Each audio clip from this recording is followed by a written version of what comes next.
And we're live with Jonathan, the Scottish Yoda. Over to you, Jonathan.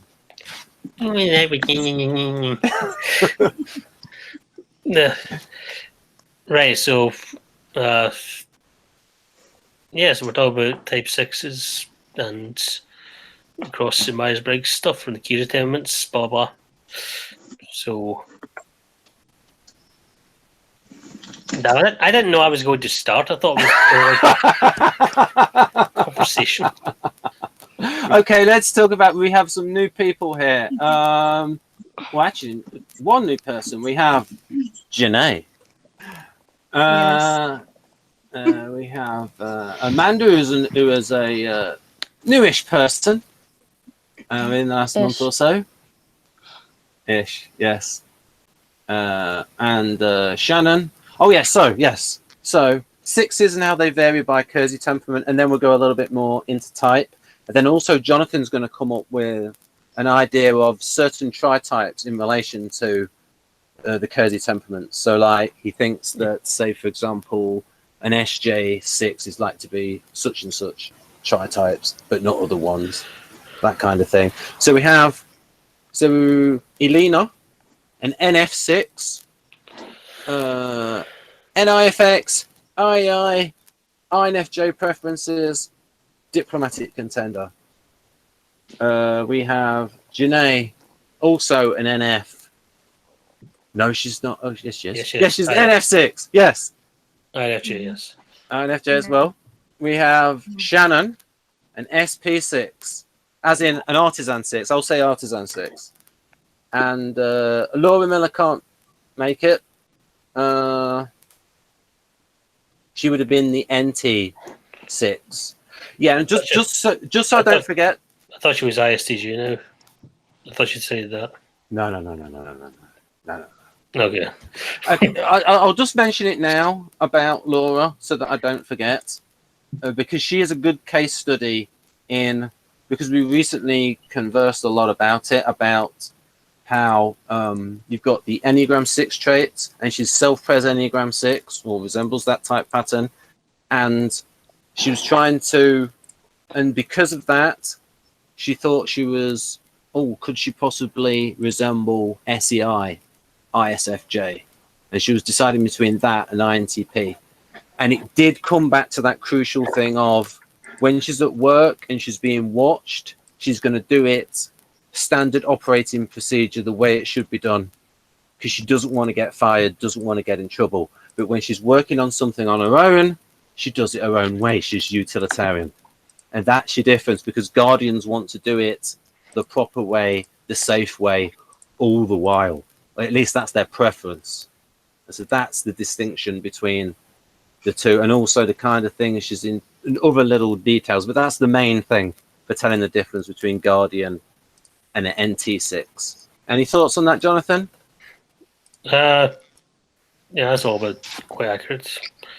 So yeah, was there any questions before we started? Like, this is all Janae's idea, so yes, her idea. So I'm putting the spotlight on her. I don't really have questions. I just I thought I was a 4, and then when I had my coaching session, I figured I was a 6. And for me, I think being an intuitive feeler, there's a lot of SJ in 6, and so I've had to really try to combine the two just to kind of see how I might be a 6. And I do think she's right. I do think that's my type. But like for me, it's more trying to prevent negative things in like relationships maybe and emotional areas than like practical stuff. You know what I mean? So that's kind of where my curiosity was, is how would an intuitive thinker do worst case scenario? Because it's not going to be the same as an SJ or an SP or an NF, just how we're different. Well, that makes sense. What's your instinctual stacking again? With socionics? No, your instinctual stacking. You know, I'm sorry. Social. I'm social 6, and then sexual. Okay, so makes a big difference. Yeah, being self-pres last is probably part of the practicality thing. On the lack of it, self-pres is the one most interested in being practical. So I have like zero interest in that. So that's part of it too. But I think it all kind of goes together. And that's what I'm curious about Yeah. seeing other sixes, like how they see that for themselves. yeah, I would. depending on all that. I do think that most SJs are self-praise first or second. Mhm. I think self-praise social is probably the most common. I would expect it to be the most common stacking for SJs. I do agree that the type 6 descriptions strongly resemble SJ. Ben, do you have any Keirsey stuff on SJs? I was just thinking, Janae, because we've got Elena here, who's another INFJ E6 resembler. Maybe you could ask her some questions to sort of like see if you're right on the 6, so because of like compare notes in that area. And then later on, we've got Sanna, who's close between E4 and E6, and E4, 6, 9 Tritype. So some little bit of some comparison there. And of course, Shannon is the artisan 6. So, you said Elena? Yeah, Elena with an eye. She's to your. Well, she's there with the photograph at the moment. Are you able to talk, Elena? Yes, not at the I'm moment. trying. Oh, here's your back. Hi.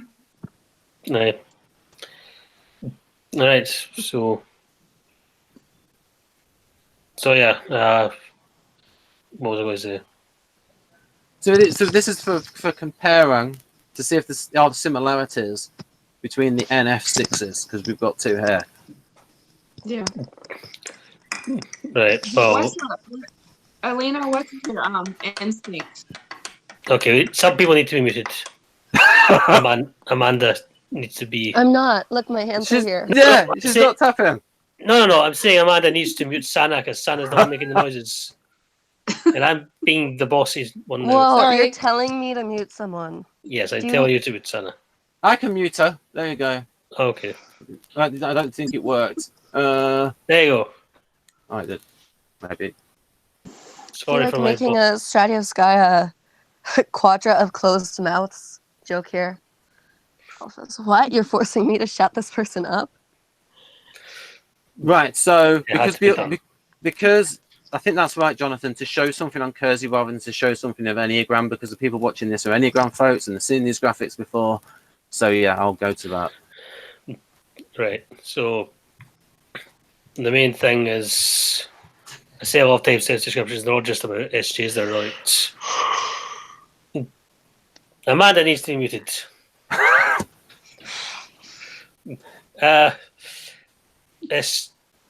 The type 6 descriptions are very often geared towards the phobic 6 as well. That's I'd say rather than the counterphobic 6. They're more about compliance to authority rather than going against authority, and the counterphobic 6 especially. The very counterphobic 6s will often say they hate authority, they're totally against it, they don't like being obedient to authority, even though they kind of are in a very rebellious way.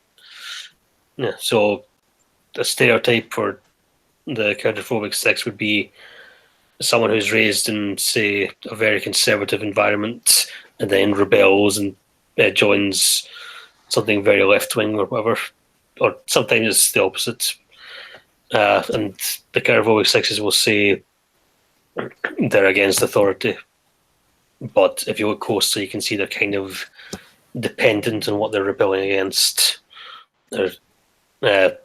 Everything they're doing is contrarian to whatever position the authority or the perceived authority is holding. And they can also have a set of ideological beliefs that are opposed to whatever it is they're rebelling against, and they're just as compliant to this as they are against the old authority. I don't know if anyone's seen that show American Dad, but there's in that show the main character Stan Smith is this really gung-ho CIA agent, very right-wing, very Republican, His daughter, on the other hand, is a counterphobic 6, and she's always rebelling against her dad, and she's often disobeying him just because he's told her to do something or giving her advice, and she doesn't like it, even if the advice is sensible, like about getting a job, for instance. And there are times where it's shown that some of her political beliefs, not necessarily that he is right, but her political beliefs are kind of shallow because they're just opposed to him and they're opposed to his conservative beliefs, rather than her having a deep understanding of the issues at hand. So that's a good example of very much a non-SJ6. She could be an NF, she could be an ESFP. She's definitely rebellious, as an example. So yeah, I'd say the counterphobic 6 is less likely to be the SJ. Is that all clear? I'm just getting there with the graphics. What I've got is I've got that graphic I did for the. Oh, I not the right one. Bugger it. Right. Say it louder, Ben. I'm not deaf yet. Right. Oh, sorry, but yeah, I'll put that one on because this is actually sort of related. Oh, dear. So yeah, the SJ6 really epitomizes the obedient 6, and the thing is, 6s are said to be the most common Enneagram type. SJs are said to be the most common Myers-Briggs temperament. So I think that's part of the reason that all of the type 6 descriptions seem like SJs. There's an emphasis on both the SJs and the Enneagram 6. They have an emphasis on being obedient to authority, to following the rules, to trusting the judgment of experts sometimes, to honouring tradition, all that sort of thing. So most SJs, they aren't necessarily 6, but they usually have 6 in their Tritype. And I passed this by Catherine, she agrees with that as well. So maybe not always, but most often SJs have 6 in their Tritype. I have a daughter who's an ISFJ, and she's 963. So, and her 6 is pretty noticeable because they do a lot of the worst case scenario kind of stuff anyway. ISFJs can do that with extrovert intuition because they kind of use it to imagine worst case scenarios. Yeah, and that. You see her 6 in there pretty strong, even though she's 9 first. And just a little hobby horse of mine. Carl Jung mentions that in the SI Dom profile in psychological types, aka the psychology of individuation, the more INTP name for it, where he talks about the inferior NE, where it sees these negative possibilities. And so that's an example of the nature of the function changing.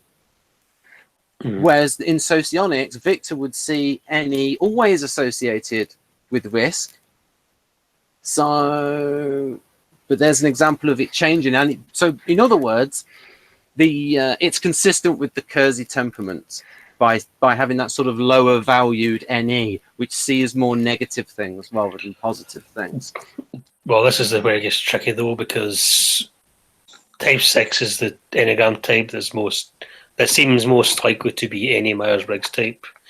It's like you can be very strict with like saying type 5s are usually INTP or INTJ, or type 1s are usually J types or anything like that, but type 6 seems to be like almost any type. Yeah. So that's where saying it's like any, it's tempting Oh, yeah, to sorry, that, I wasn't quite meaning that. It's just. I know, but that it's easy to see how any can seem like type 6. Oh, right, I see what you mean. But it's not necessarily the case because. Yeah. Sorry, I wasn't speaking in relation to Enneagram. I was just talking about if you use what Jung actually wrote, it's consistent with what Keirsey wrote about SJs and how he sees it. So it's like a functional reason for it. In that Jung saw inferior NE as looking for the negatives, and that's what guardians are like. And Guardians either have tertiary or inferior NE. Yeah. Okay. So if you can see this little graph that Ben put up, he wrote it out, but I came up with it. No, I wrote it out, but he wrote it out on paper. Yeah, and you initially weren't that proud of it, but now you are, which is nice. I forgot about it. Yes, I ran this by Catherine. She agreed with pretty much everything I was saying.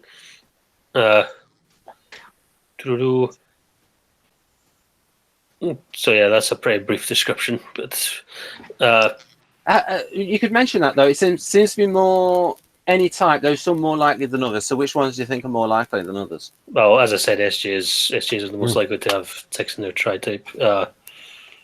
I'm not sure about INTPs, but obviously Catherine thinks you are a 6. So. And Laura, yeah, Oh, I looked at the 6, the social 6 description, and that fits how I act in Hangouts. I see. But I make a distinction there.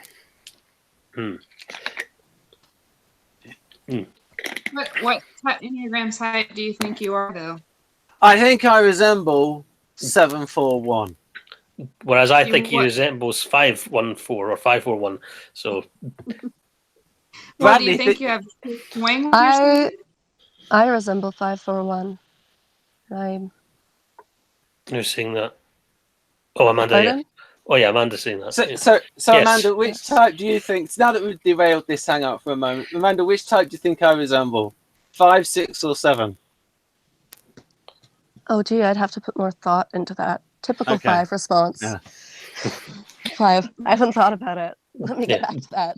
Yeah, I'll just say a little something about the SJ. So Jonathan talked there about, so in their speech, you've got orthodox speech. Keirsey thinks quantitative speech because he thinks they naturally go towards amounts and logistics and countable things.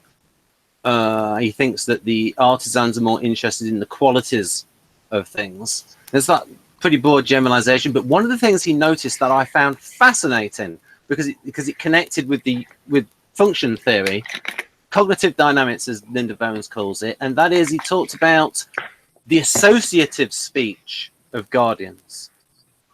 Now, NPs also have associative speech, but we tend to go from idea to idea. The examples Keirsey gave, where it's like all concrete stuff, and it's like, wow, that's nice. That's consistent with tertiary NE and inferior NE. And I'll put that on screen in a moment. So one thought I had we could do is go through the Tritypes and Right. the type 6 Tritypes and see how they go. I'll just say one other thing. So self-image words. Beneficent, which is like actively kind in a practical way, rather than more benevolent for the NFs. Again, and then self-image, dependable, respectable. So, do you think is that the case for most 6s, Jonathan? The dependable and respectable. I don't know if the counterphobic 6 is respectable per se, but I think most 6s would see themselves as, or try to be dependable. Right. Or they want to be seen as dependable at least. Now, the less healthy they get, the more they'll kind of sabotage that. But generally, they'll want to be seen as dependable. I'll just read this bit out.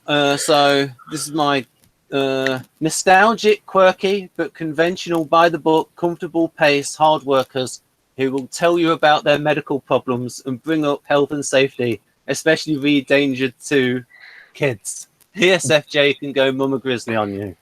There you go. Yeah, so that's all SJs are just... All SJs, I think. And then you've got that quirky aspect. Yes, I noticed that. Go on, Amanda. Well,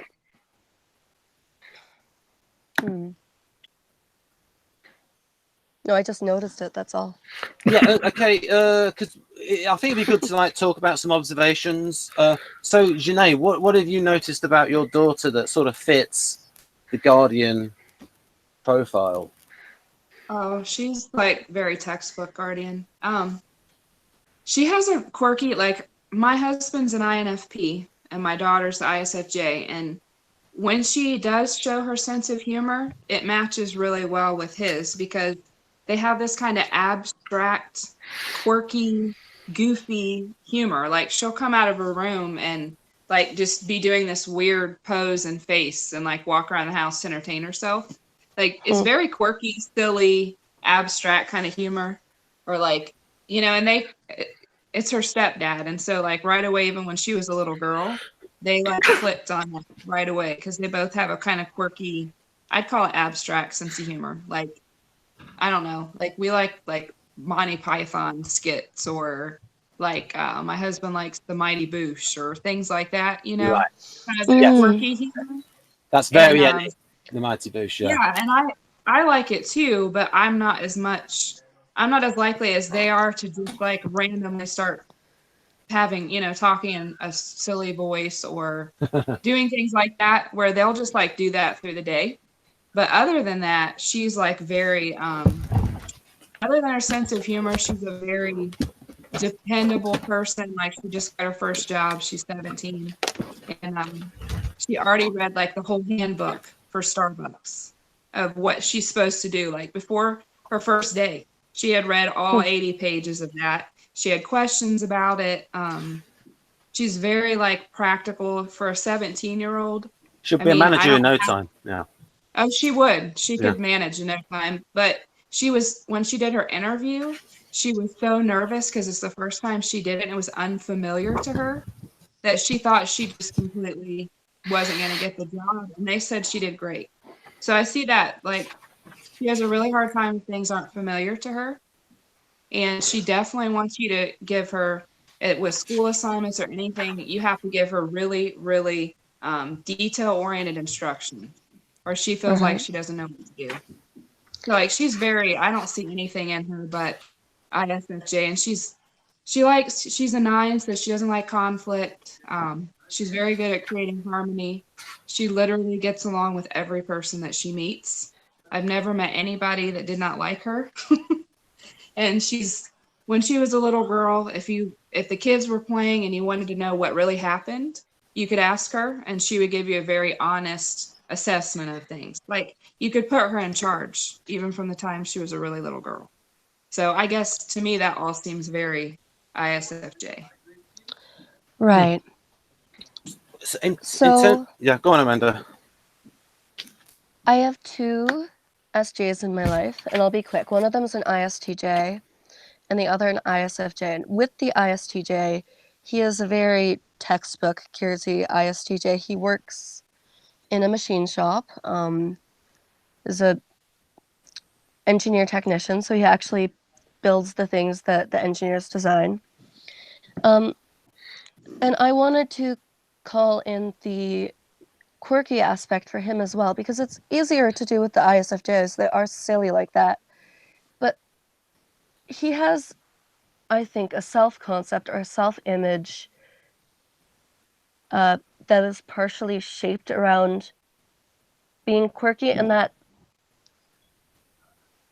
I don't think he's a very abstract or quirky person internally, but his interests are in that direction, where he likes, I guess, he has like photos of robots and like all this cool wall art in his room. And more than that, he likes Kerbal Space Program. And it's interesting to resolve that with his character of being a very plain person, because he also likes to make comments that reaffirm this sense of individuality he has about himself. And then the ISFJ, her quirkiness is more obvious. Same thing, goofy voices. Like, she loves to just start belting musicals sometimes when we're together doing anything. Right. Okay. What kind of musicals? What musicals? Oh, Wicked, Hamilton, stuff I don't know about. Lots of stuff. My daughter will do the Mamma Mia thing. She'll start singing stuff from Mamma Mia. Yeah, Notre Dame. Oh, my mum likes Mamma Mia. Yeah. Or My sorry, daughter sorry, does. my mum likes ABBA, rather. More. I was trying to get Amanda to sing, but I don't think it's going to work. Okay. So this book, Maybe not on air. so this book written by Jim Perret, I think it focuses quite a bit on alpha humor, or at least any humor. And two of the things which he emphasizes, and this is related to the speech. And so he's got three components: recognizing relationships and ironies. But the key one here that I think is a little link to the SJs: visualization and imagery, the mental imagery of jokes. And this, I think, goes to the SI aspect. And so he's got a little bit in here on that. And then I'll get to associative speech in a moment. Many jokes are pictures. That is to say, with words, we create an image in the listener's mind. Notice this Rita Rudner line. When my husband and I are in a car, I usually let him drive, because when I drive, he has a tendency to bite the dashboard. What we got here? Well, we got ones. And again, then the mental imagery. Here we go. Right, it doesn't like puns. Although, Amanda does like puns and wordplay. So that goes against the thesis. Higher any often, it's an interesting...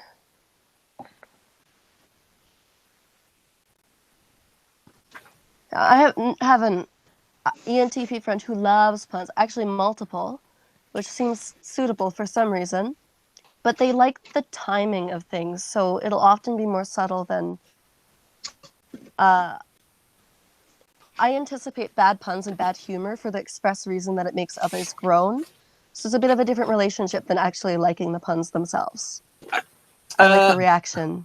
Another way to phrase it might be, you've read some of my comedy, Yes. Amanda. What kind of bits of humour are in there? What kind of styles? A lot of referential humor. A lot of humor that plays off of timing and delivery. You have a lot of visual humor as well. So those are the main three categories that a lot absurdist stuff too, but I could talk all day about that. I think part of the absurd is the way that you are forced to picture it, and it's just so... Absurd humor just makes you picture weird things. And I think SJs do. I think one of the reasons I think SJs read so much and they love books with description, it's just all that SI, especially imagination that's related to stuff that's not too wacky. They can easily visualize. So all of the... Jonathan, have you read any of the A Song of Ice and Fire novels? Yes. Do you think the SJs would love the description in there? Well, there's a lot of SI in it, so probably. Yeah. He goes... I haven't read all of them, but I know that in the fourth book, and especially, he kind of goes in tangents where he's just like talking about what people are wearing and what they're eating and that sort of thing. And my mother has read all the books. She likes all of that stuff. And I know I've mentioned this before. Oh, sorry about that, Alina. Mentioned that before, where she can imagine smells very easily. And I think that's part of the SI thing, that introverted sense and the ability to imagine things on a sensory level. Intuitives might be better at imagining things that have not yet been seen. But on a sensory level. Right. I'll just read this bit out about from here, and then we'll get back onto the associative words. That's why puns have the reputation as the lowest form of humor. Oh, here we go. So again, these really going with this mental imagery thesis. When we create an image, the distortion or ridiculousness of the image generates the humor. That's why puns have the reputation as the lowest form of humor. I've worked with clients who refuse to buy any gag that depends on pure wordplay. Words are powerful tools of the humorist, as we'll see in the following section, but comedy that depends on wordplay alone often does not create a graphic image in the mind of the listener. Therefore, it's usually not as funny, clever, maybe, but not as funny. So I've noticed that the SJs as Janae said, they like a little bit of silly humor, but not when it goes so far. So your daughter and your INFP husband, Janae, they might like Vic Reeves and Bob Mortimer because they're the same style of any humor as the Mighty Boosh. Yeah, and like my daughter could watch Mighty Boosh a little bit and find it a little bit funny. Yeah. But my husband can like just watch it for hours, and he can come up with his own stuff like that. Where Yeah. like my daughter would be more likely to maybe imitate a thing or two, Yes. where he'll take it and run with it, and he could like Yeah. he does silly videos just to entertain himself, and he's just very, very imaginative. My son is an INFP as well, and he's very imaginative. So it's like the SJ can follow it, Yeah. and the INFP does it, and they can do it with them for a little bit. But then it's like they're worn out on it, and they want to go back to kind of more realistic stuff. Yeah. That's how I would describe it. I'll just say, I do believe that he's passed away now, but I think Felix Dexter may have been ISTJ. I don't know who that is. Oh, he's a black comedian. He was trained as a lawyer. He gave it up to become a comedian, and he played a character who was a sort of a posh black guy, and some of the other comedians felt that this character was a sort of a spoof of himself, and it talked about him being a very private person, and I just think, and he had a character. It was the sort of like an African accountant called Nathaniel. And he had orders, and he got into and it's like doing these sort of SJ-ish characters made me think it's possible he could be a guardian, because Dario noticed it in this book that Amanda has and Jonathan has. He outlined an ISTJ that has a comedy radio show where they have that other side to, especially when they get to middle age, they can get a little bit quirkier. The SJs. I think the imitation. Was it Eileen who noted it, or was it? Anyways, you said that while your husband tends to generate this quirky humor, your daughter tends to imitate. And I find that I tried to touch on that earlier when I was talking about my friend. I said, "Oh, he puts all these posters up, whatever. Like it might just be the friend group he hangs out in." Other than Kerbal Space Program, which is at the end of the day a very concrete, like you build planes in it. It might have quirky graphics, but you're building planes.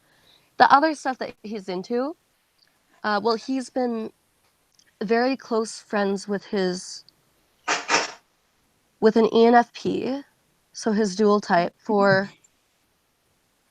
since they were both in elementary school. And I think that it's so palatable the way that like NFPs can rub off on SJs, especially when you have a duality situation like that.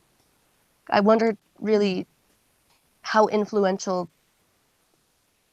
They like to have role models. They like to have role models for almost anything. If they like a certain quality in a person, they will, again,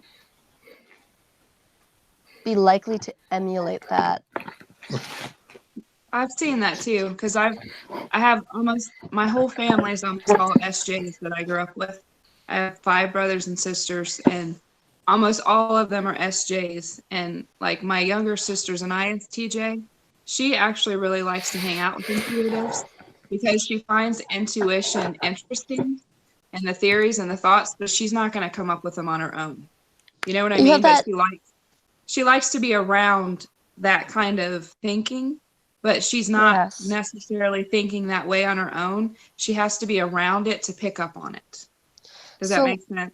Yes, in terms of model G, that fits perfectly because you have your Myers-Briggs inferior as the manipulative function. So something that is valued by the individual highly, but they can't produce it themselves. So they'll seek out sources of it in the environment. And then they take the test. They get confused because she has got an INFP or INFJ when she takes the test. But if you see her, her functions definitely don't match that. But it's because she's identifying with some of those inferior things about herself. Yeah.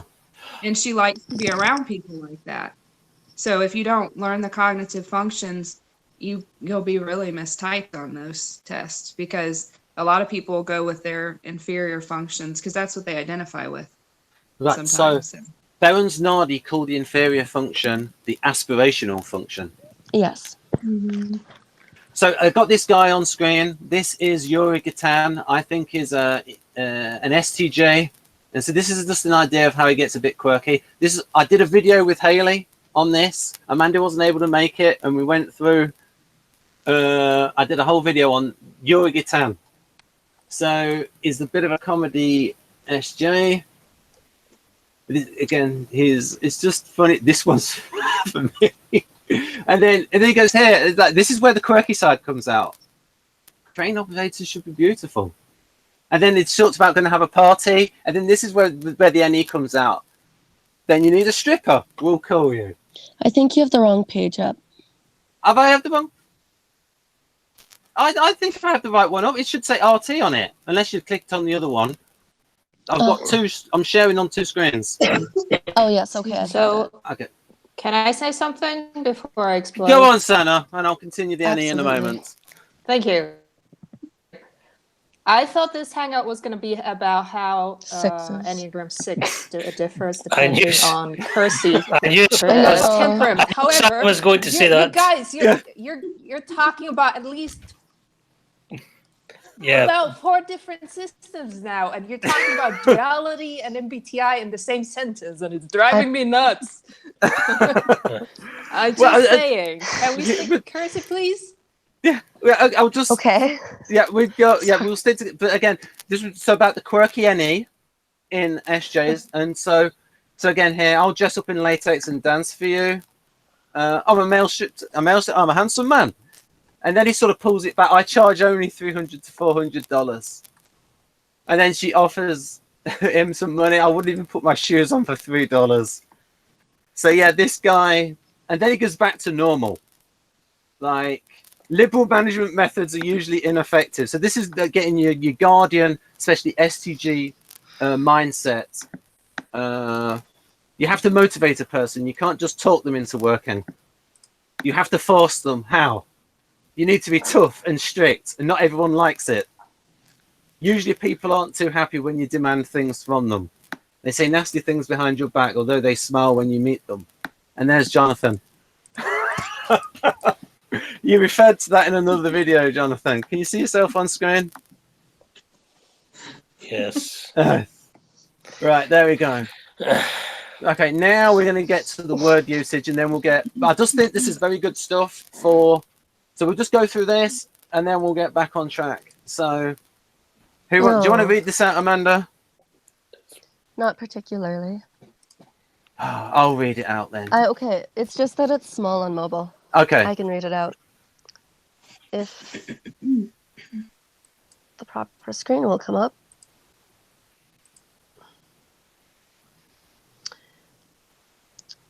The whole thing. Yes, the whole thing. Okay. And you can stop and comment on it because you know some SJs and say, oh, they do that, or they don't do that.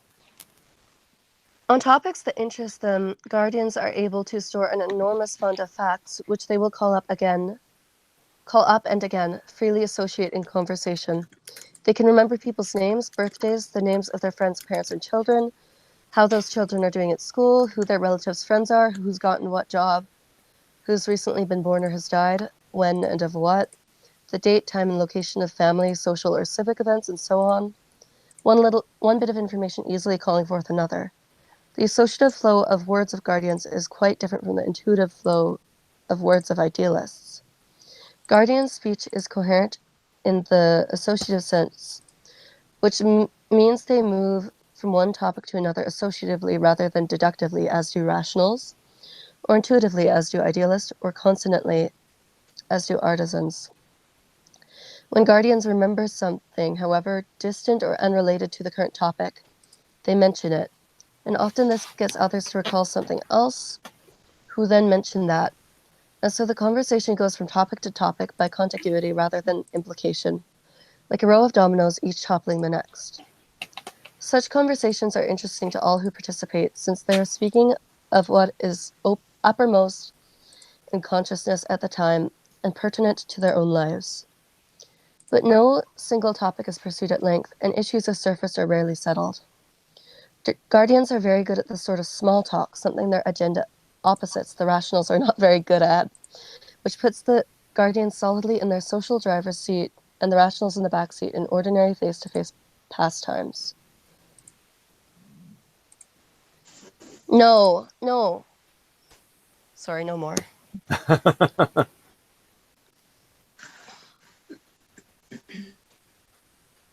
Go on, Amanda. You got a bit more, unless you want to say something about that, or is it? I have nothing to say. It's just hard to read because I don't have my glasses. Okay. I'll read it out. Did you get to ordinary? Yes, pastimes. This is specific information concerning specific persons, products, times, and places, and lending itself to comparative value. This better than that, an amount, too much, too little.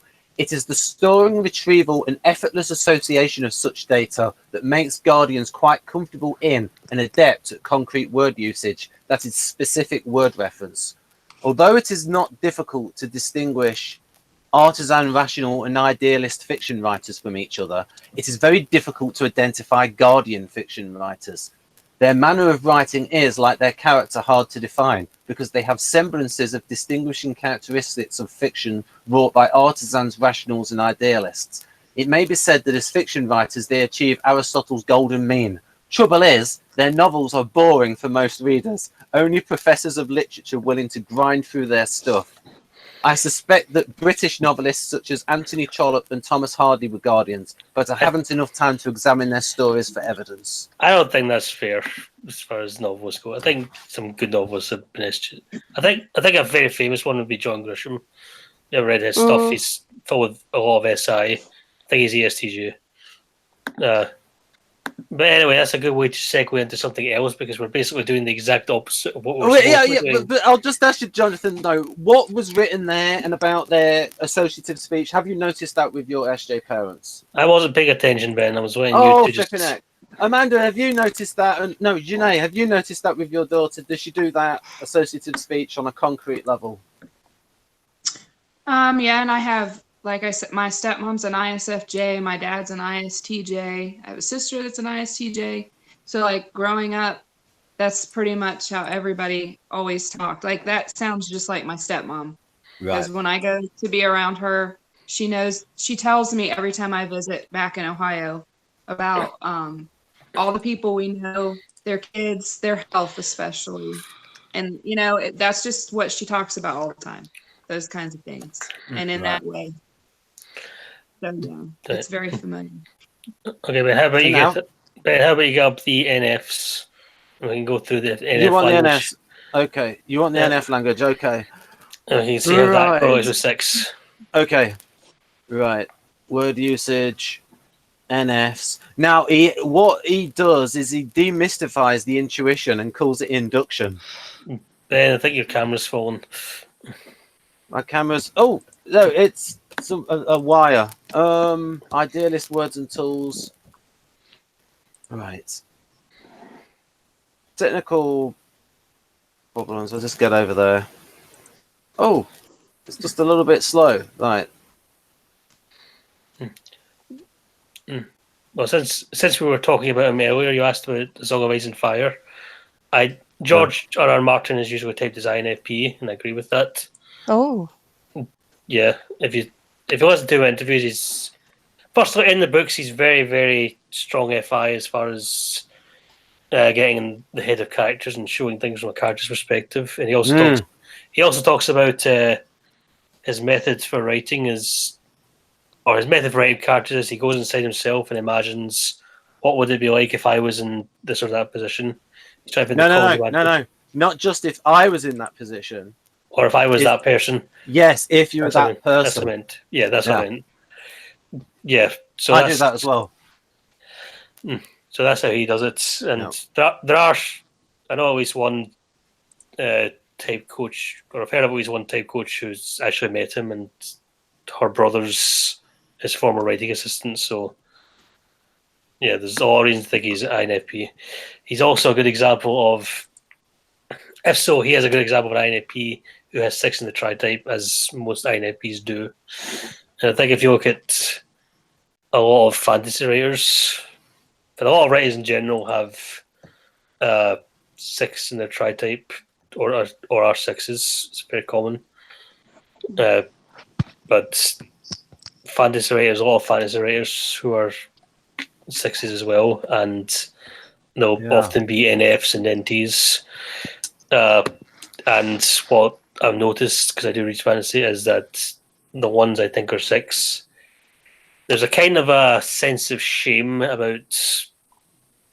There's always a guilt or shame about enjoying fantasy, because there's part of them that wants to think they want their stories to be somewhat grounded and relatable.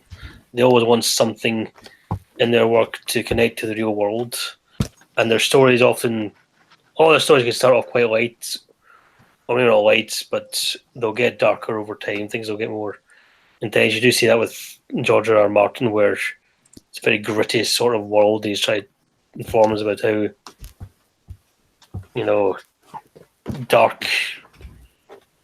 dark medieval fantasy worlds could be. Probably go a bit overboard. Have you? Pardon, sorry. Oh, have you read the Kingkiller Chronicles by Patrick Rothfuss? I have heard of it. I haven't read it. Yeah, he might be an INFP as well. I've seen him in interviews, and he's got the same problem as George R. R. Martin, and not finishing anything. Yeah, I heard it read that. I've heard it said people theorizing about why Game of Thrones has gone a little bit dodgy. There's some people said that have made the suggestion that George R. R. Martin is not a plotter, and that he's somebody who puts himself in the center of the characters and lets them find the story. No, by his own admission, he's not a plotter. By his own admission, he says there's 2 types of writers. There's architects and gardeners. Architects plan everything out in advance, and gardeners basically just write and see which seeds fall up. And I heard from, I think on Nerdrific, that one of the reasons it takes so long to write novels is that he writes stuff out and explores it and cuts a lot. Yeah, There's another writer called Robert Jordan who inspired him a bit, who was exactly the same, and he wrote like 11 novels, and he's in a series he still hadn't finished by the time he died. So there's a fear that George R. R. Martin will die before he finishes these books. So I've got a book. So Rosemary Jackson, she wrote the book Fantasy: The Literature of Subversion. So you might be interested in that. I think a lot of subversive fantasy is 6ish as well. Also, Doctor Who: The Unfolding Text has a good chapter on Gothic stories. All right.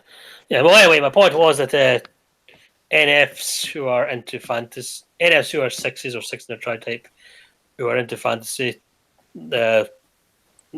or stuff they'll like to kind of show the darker side of things, depending on the Tritype perhaps, but kind of showing like kind of gritty realism sort of thing. So Jonathan, so we don't forget about it, could you talk about the Tritypes of the SJs? Yes, so there's pretty much. Well, how about I just go through the Tritypes in general, and then I'll say which types go on. Okay, so we'll start with the 612 or 621. So that's the supporter. That's trouble compliant. That's generally an FJ sort of Tritype. I think it's 1, 2, and 6 are very often FJs, well, especially 1 and 2. So this is a very ethical sort of person, a very helpful sort of person, a very rule-abiding sort of person. Think of Captain America sort of person, especially in the films. He's that sort of guy. Any questions about that? 612 or 61? No? All right. So yeah, ethical focused, kind of role obedient. Jonathan, did you say FJ tends to be FJ, that? FJ, yes. okay. Yes, because 2 is a very FE sort of type in general. So a 621, 612, the 613, 631. That's more TG, I think. Again, it's kind of more role orderly, obedient, focused. It's a bit more of a work ethic rather than the 2's warmth ethic. More of a hard worker and sort of person. Find that all in politics as well, the 613, 61 Tritype. And in organizations overall. And then this, what was that, Ben? E3 is quite TE. Not exclusively, but it is quite TE. Yeah, there's a strong TE element to 3, whereas as far as the efficient or the productivity part goes. And 614, 641, that tends to be, I think when you bring the 4 into it, it's usually the FPs, and particularly I think INFP is the most common type for the 641, 614 Tritype. But maybe some more artistic ISTJs or INTJs. They're kind of a more emotional. 6 and 4 makes type more emotional, but the 1 is kind of still got the roles, still wants to be obedient, still wants the structure. That's called the philosopher, and that's not because they're constructing philosophies, but because they're always looking for a philosophy to follow. So yeah, 6 and 1 together are both compliant types. So you've got a double compliant person, which means they're extra focused on things like duty and responsibility, and obeying the rules and having some kind of structure in their life. So it really emphasizes the roles and traditional part of it. So yeah, 6 with 1s are generally judging types, sometimes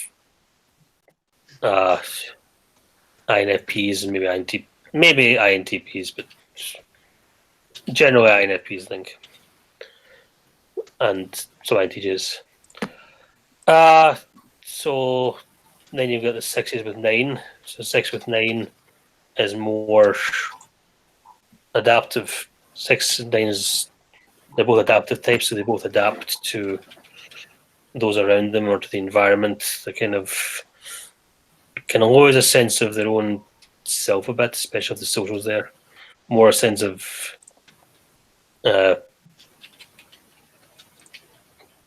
conforming, shall we say, for lack of a better word.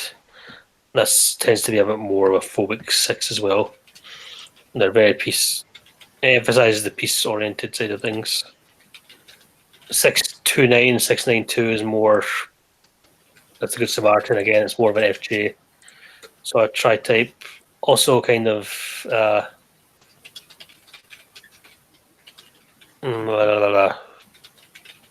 some FPs perhaps. Yeah, so 629, 692 is very much a fewer sort of Tritype because there's more emphasis on being positive and more emphasis on being helpful. What was it Ben just said there? Yeah, I'm just saying the suggested sequence is to I'll talk about the self-image of NFs and identity, say a bit about that, comparing it to E4, go through the NF words quickly, and then we can have a sequence with Jona and Sanna, where it's like Sanna takes the floor and just talk with each other, ask questions, compare things, because I think you're the same Tritype, but Jona core 6, Sanna core 4, with a strong 6 and Tritype. Right. And then we can do stuff with Shannon as the SP6. All right, so what was I? 16. Artisan 6, sorry. Yeah, so 629, 692, and generally FJs, sometimes FPs, generally viewers, I think. It's a very soft 6, a very positive 6, although they do have a bit of a dark side, according to Catherine. 639 and 693 is interesting because that's kind of the everyman. That seems to be the most common type. I think that's often ISTJs and ISTPs. Janae saying her daughter is this. That's kind of surprised me because FJs usually have 2 in the Tritype. Well, she is 17 and a half, so she's still kind of figuring all of it out. And she does have a 3. It definitely has a 2 wing. But, you know, she's not completely finished figuring out who she is yet either. So, but it does seem to fit her, and she's very, very adaptable. She can kind of go into any situation, but she definitely is a feeler rather than a thinker. She's just not, she's definitely not logical enough where she's a thinker. Because I have a lot of ISFJs and ISTJs in my family, so I'm kind of used to watching them.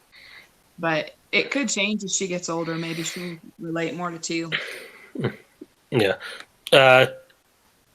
So yeah, 639, 693 tends to be thinkers, ISTJs and ISTPs. I think it's a very it's triple adaptive. So it's very much shaped by, more than most types, it's always shaped by the environment they grow up in and the situations they find themselves in. They'll be responding to certain things. I do think that some ENTPs over this Tritype, and I've actually just recently typed Boris Johnson as this, to my surprise. The British politician is a kind of got a. He's very ENTP. Very ENTP hair. Yeah, could talk about it later. I know that Catherine types Chris Rock as a 639 or 693 as well. So some comedians can be this type, surprisingly, but it's very much someone who's of their class or their race or their gender, whatever it is, or their environment. Someone who's very, like as I said, adaptive. The most common Tritype. And generally, I would expect mostly thinkers and thinkers with SI probably, but except the STJs, that would be unusual because SE is not a strong SE. So yeah, ISTP, ISTJ, ENTP at least, maybe some other types, but those are the 3 main ones I would expect. And 694, 649, of whom we have 2 here. If again, kind of feelers, kind of expect INFP, INFJ, ISFP would be the most common for those, kind of that mixture of adaptive but also reactive and emotional, kind of an artistic side, kind of an intuitive side, not quite sure of their own identity so much, always seeking, as this type is called, the seeker, always searching and not being satisfied when they find answers. So yeah, that's in general that type, that Tritype. And last, the 6/8s. So 6/8s are double reactive, they're more aggressive. These tend to be the more counterphobic ones. If they're self-pressed first, it might be a bit less obvious, a bit more muted, a little more conformist there, but regardless, it's a very much a tough Tritype. 6/8s tend to be tough Tritypes, or at the very least they give the impression of toughness, and they're probably the quickest to anger, or the most comfortable with anger at least. 682, 628. I think that's going to be very common for ESTPs. Maybe some ESFPs, maybe some ENTPs, and maybe some ESTJs and ENTJs perhaps as well. I wouldn't be surprised if it's mostly ESTPs, but I'm thinking extroverts with thinking It's very much, that's called the rescuer. It's very much an action-oriented person who likes to help people. So you'll find them drawn to emergency services, drawn to maybe sometimes vigilante stuff. Basically, someone who wants to get involved and help people, but in a kind of action-oriented way. So ambulance drivers, firefighters, maybe some in the military. Those are the kind of professions they'll be drawn to. 683 is similar, but they're more drawn to things that enforce order or involve punishing people. It's called the justice fighter. It's a fairly common Tritype, I think, and it's very common amongst men as well. 683, 63, I think, would be ISTPs, ESTJs, ESTPs, more so with the in the charge, but maybe ENTJs. I can imagine INTJs, but I don't think I've seen a INTJ with this Tritype, but I don't see why they shouldn't exist. ENTPs, again, generally thinkers, and almost any thinker except perhaps ISTJ would be the 6-3 and 6-8-3 Tritype, I think. And 6-8-4, 6-4-8, that's, again, some thinkers, some feelers. Look, if I should have, sorry, I forgot to say ENFJs for 6-8-2 and 6-2-8. Should have said that. But ENFJs for 6-8s with 2 and 4 in the Tritype, predominantly. ESFPs, ENFPs, 648, 684 is triple reactive, is the most emotional Tritype period, and it's got a strong artistic side and also a strong passion for protest. It's all amplified, and someone who really can't see outside their emotions. So yeah, those are the quick summary. Right, so there's a little bit of Training. a plan for.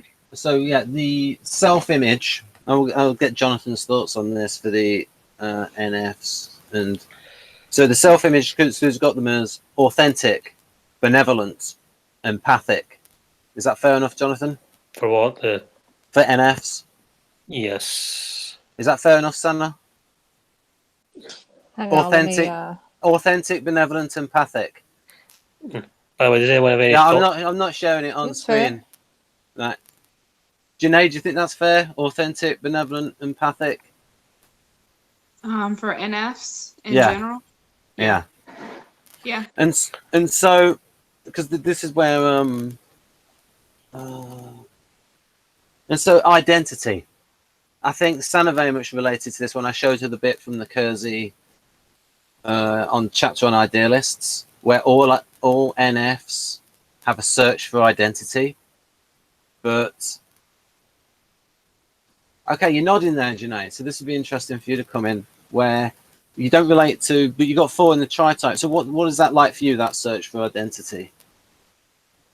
For me, especially even as I get older, I don't know, I sometimes can still almost relate to younger people because I'm still looking at who I am and trying to figure that out. Trying to see what parts of me are authentic to me and what parts of me are things that other people have contributed.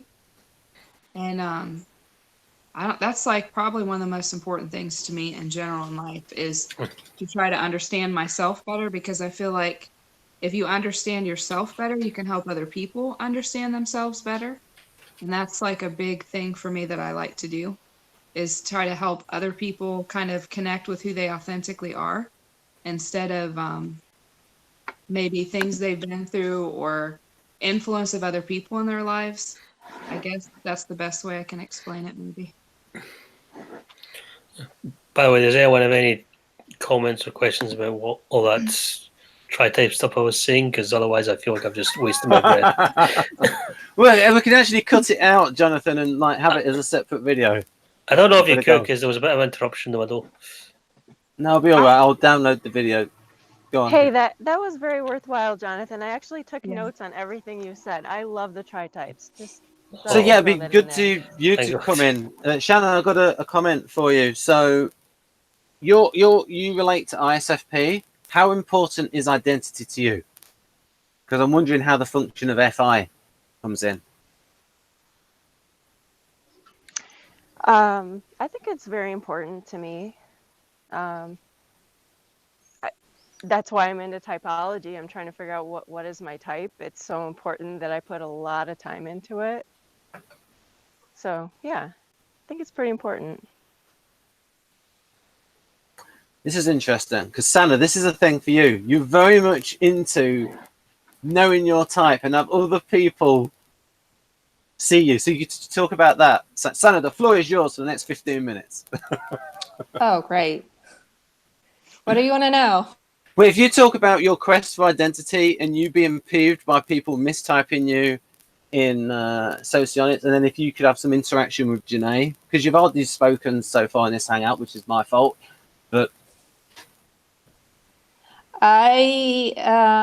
It gets to me when people don't see who I am. It really gets to me. It gets to me on a very, very deep level. It doesn't matter so much if it's just random people and so forth, but if it's people that I actually interact with, and it happens anyway, it bothers me a lot. And I realize that there are levels that I don't necessarily show, but it doesn't matter. It still bothers me. So it's an issue, and I think it's a 4 issue.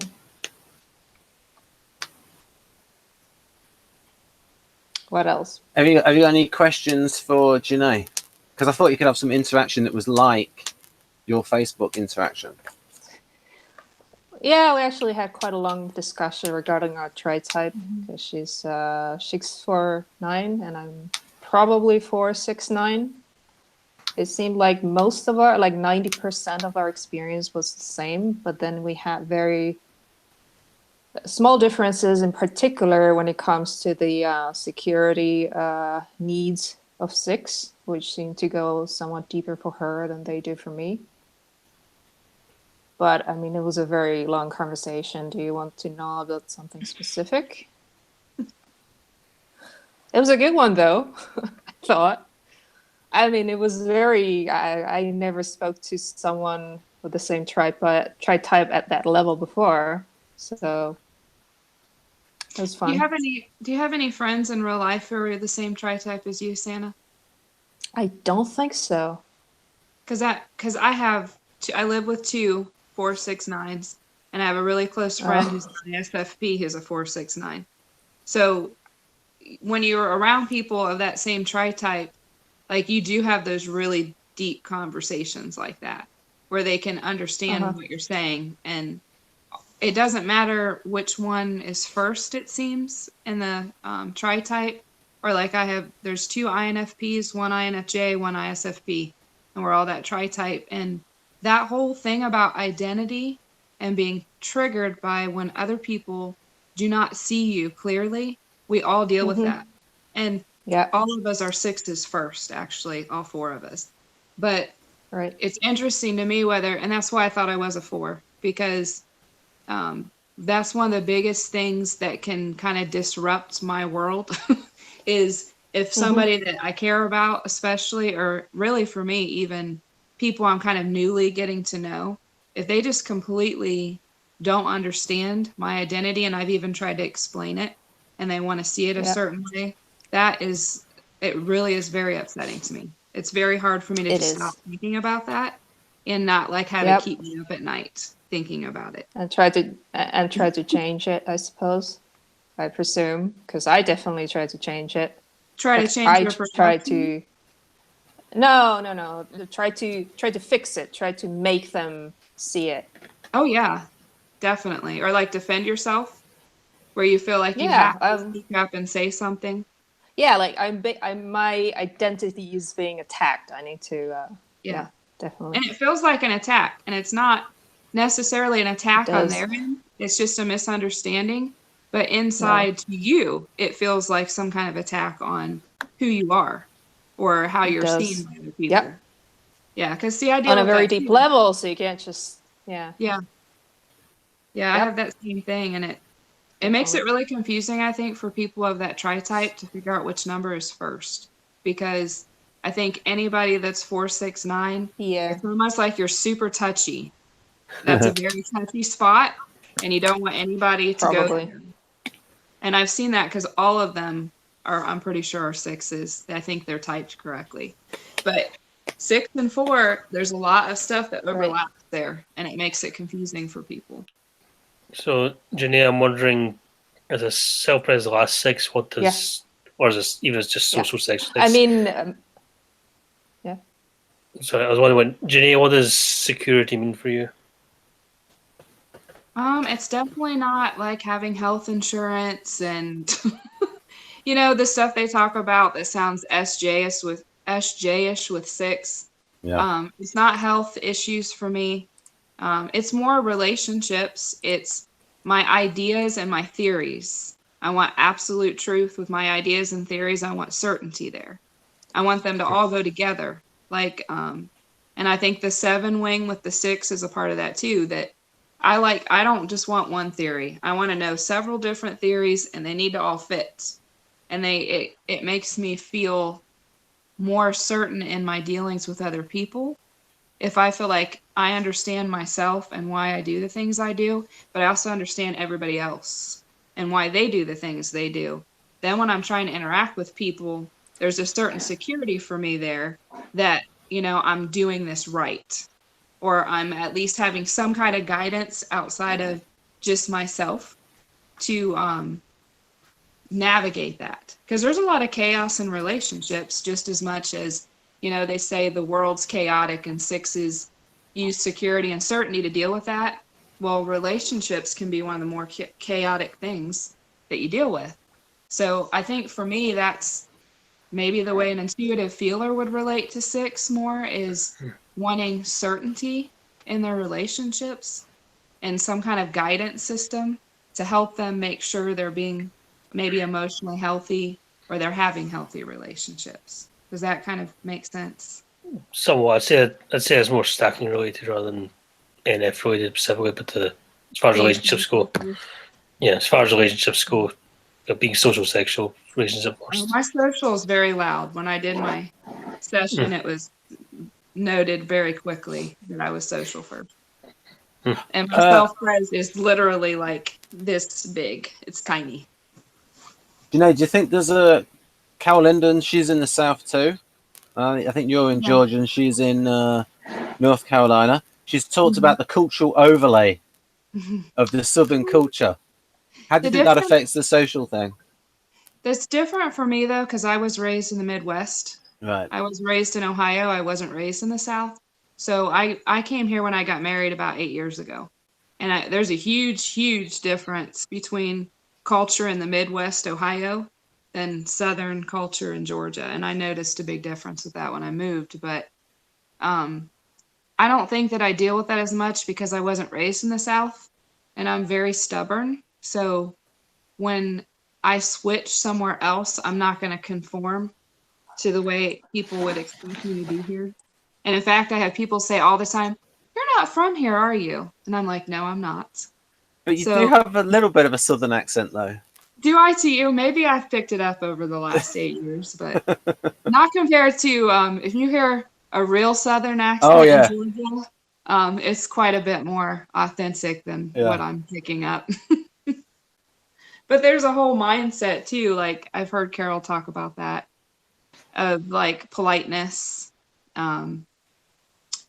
very like, I guess, extroverted feeling kind of thing. But that wasn't hard for me because I do that anyway. It's not hard for me to do that. You mentioned something about FI with 6s, and that might be Shannon. Did you hear that about what she? Because if you say that again, Janae, then maybe you could bring Shannon in because she's like ISFP. and maybe she can comment on what you said there about the FI and 6. When I was writing earlier, is that what you're talking about? No, it was about 5 minutes ago. I You think, mentioned. I think you said intuitive viewing. Yeah. You- Oh, right. Sorry. Yeah, I Yeah. got mixed up. Yeah. I do feel like there's a difference with that though, because my friend that's an ISFP, one difference we've noticed is because they'll say sixes are good at kind of seeing hidden motives in other people because they're always tracking people and watching. One thing we've noticed that's different for each of us is since I have extroverted feeling, I'm better at tracking other people and seeing other people's motives. But when I had to try to type myself for the Enneagram, it's much harder for me because I get my cognitive functions and my motives mixed up, or my traits and my motives mixed up, because that's more what I'm seeing. Where for her, because she's an introverted feeler first, she knew right away she was a 6. She had no doubt about that. She knows she doesn't ever really go back and forth with her numbers the way that I would. So that's a big, but she has a harder time tracking other people's motives than I would. So that's kind of maybe a difference that we've noticed. And we're both 4, 6, 9. So Sanna, what do you think about that with the FE affecting the 6? Okay. Definitions. Are we talking about MBTI? Yeah. Or if you talk about socionics, because there might be a way for you to Because follow that's up what on it what. sounded like. That was not socionics, FE. Right. Okay. And you don't relate to that. I'm probably Okay. explaining more from MBTI. Oh, right. I just remembered. Perspective. Yes. So for the Just audience, because that's what I'm more familiar with. so we've got Janae here, social first, and Sanna, social last. Yeah, that's Yeah. going to be a That thing. probably makes a difference. Okay. So what do we agree on? Are we talking about MBTI definitions of FEFI? Because I can do that, no problem. Yes. Okay, fair enough. I'm very MBTI FI, so instead of FE, so that is definitely gonna play a part. When it comes to MBTI FI, I would say that I have a fairly decent understanding of myself first and foremost, and I understand other people based on understanding myself. And I picked up my Tritype super fast. I had no issue whatsoever. But I think because my 4 and 6 are so close to each other, I have kind of gone back and forth a little bit. I even considered 9 at some point, but I dropped it. So I would say that I know who I am, but I don't necessarily have the perfect understanding of the system at this point to be absolutely certain. I think I'm probably 4. I have an echo. Yeah, sorry, that was me Somebody's going to the anyway. live stream. Okay. So yeah, I feel like I know myself better than I know the system of Enneagram. So it's a matter of figuring out the system rather than it is a matter of figuring out myself. So maybe that's more FI then. So how about figuring out other people and tracking other people's motives compared to yourself? What's easier? I wouldn't say it's difficult, but I definitely do it based on first understanding myself. So as I go through different issues and I resolve them, I start being able to see them in other people as well, and then I can kind of track them. And it's not difficult. It just means that I have to have some kind of a personal reference point usually. If that makes sense. Yeah. Mm-hmm. But yeah, I think we've tried to figure out my core type on several occasions, and it's kind of like maybe 4 at this point. And I know that when I listen to, how do you pronounce your name? Jona? Janae. It's Janae. Janae? Oh, sorry. Completely okay. off. Anyway. Everybody gets it wrong. So. Okay. So when I listen to you talk about your 6 issues, I recognize them, but I don't recognize them as deeply. It's like they're there, but They're like light. It's like my authority is me. I look for other people for help and for assistance and so forth, and I definitely do what you're saying. I look for, certainty and all that stuff. But when it comes down to it, I decide what's, I will, at some point, I will drop everyone else's input and I will just make a choice and I will, kind of trust myself, which seems to be slightly different from what you described. I don't know if it is. It's interesting because for me, in the end, it's similar. And I don't know if it's because I have the 4 in their second, and I think my 6 and 4 are close too, that I like the input of everyone else. But in the end, if I don't agree with you, and I don't, especially if I think you don't know really what you're talking about, or you haven't researched it as much as I have, or I don't respect your knowledge of it, I'm going to go with what I want to do, and I'm going to go with my thinking. Right. I like to know I've heard all the other possibilities, but most of the time, like my daughter laughs at me and my husband, if you give me advice, I'm rarely going to take it. I'm kind of already decided what I'm going to do. And I'm just kind of trying to make sure I didn't miss anything by getting other people's viewpoints. But you'd have to really prove me wrong in some way for me to change my viewpoint from another person's input. And that's partly why I had a hard time seeing 6, because I'm not an indecisive person. I do like to get a lot of input and research, but I put just as much validity in my own research and what I've read and figured out my own than I do in people's opinions. And if you don't, if I don't feel like you know what you're doing and you present yourself as an authority, I'm not really going to, I'll be respectful, but I'm not going to follow what you say. But I think I've got some counterphobic definitely going on as well as the phobic. So it's very confusing. Yeah, 6 was I feel like you're I feel like you're describing me in a lot of ways when you talk about it, because I do all that too. Yeah, I do. And like I have people all the time say that, like even Catherine, when we did our typing session, she said there's a part of you that's strong like a fist, like you're literally holding up your fist. And, when you read the 6 descriptions, it doesn't really explain it that way. But I think that, you could be a 6 and want the input from other people. But when it comes down to it in the end, especially I would assume if you're on the healthier end, you're still gonna go with what you feel is the right thing to do, and what you feel about yourself, especially if you have a 4 in there, because they all work together. And I went through the same thing where I considered 9 for about 5 minutes. And I had somebody think I was a 9, but I'm way too reactive to be a 9. I'm way too expressive to be a 9. And I can be mellow, but I don't, it's not my overall everyday tone. It's only situational. But the things you're saying, I relate to all of it. That's what's very confusing is I think we both have maybe the same issue, that our 6 and 4 is maybe even almost equal. And then the 9 is like something like that. Hovering in the background, very small. Because my 9, I don't causing trouble.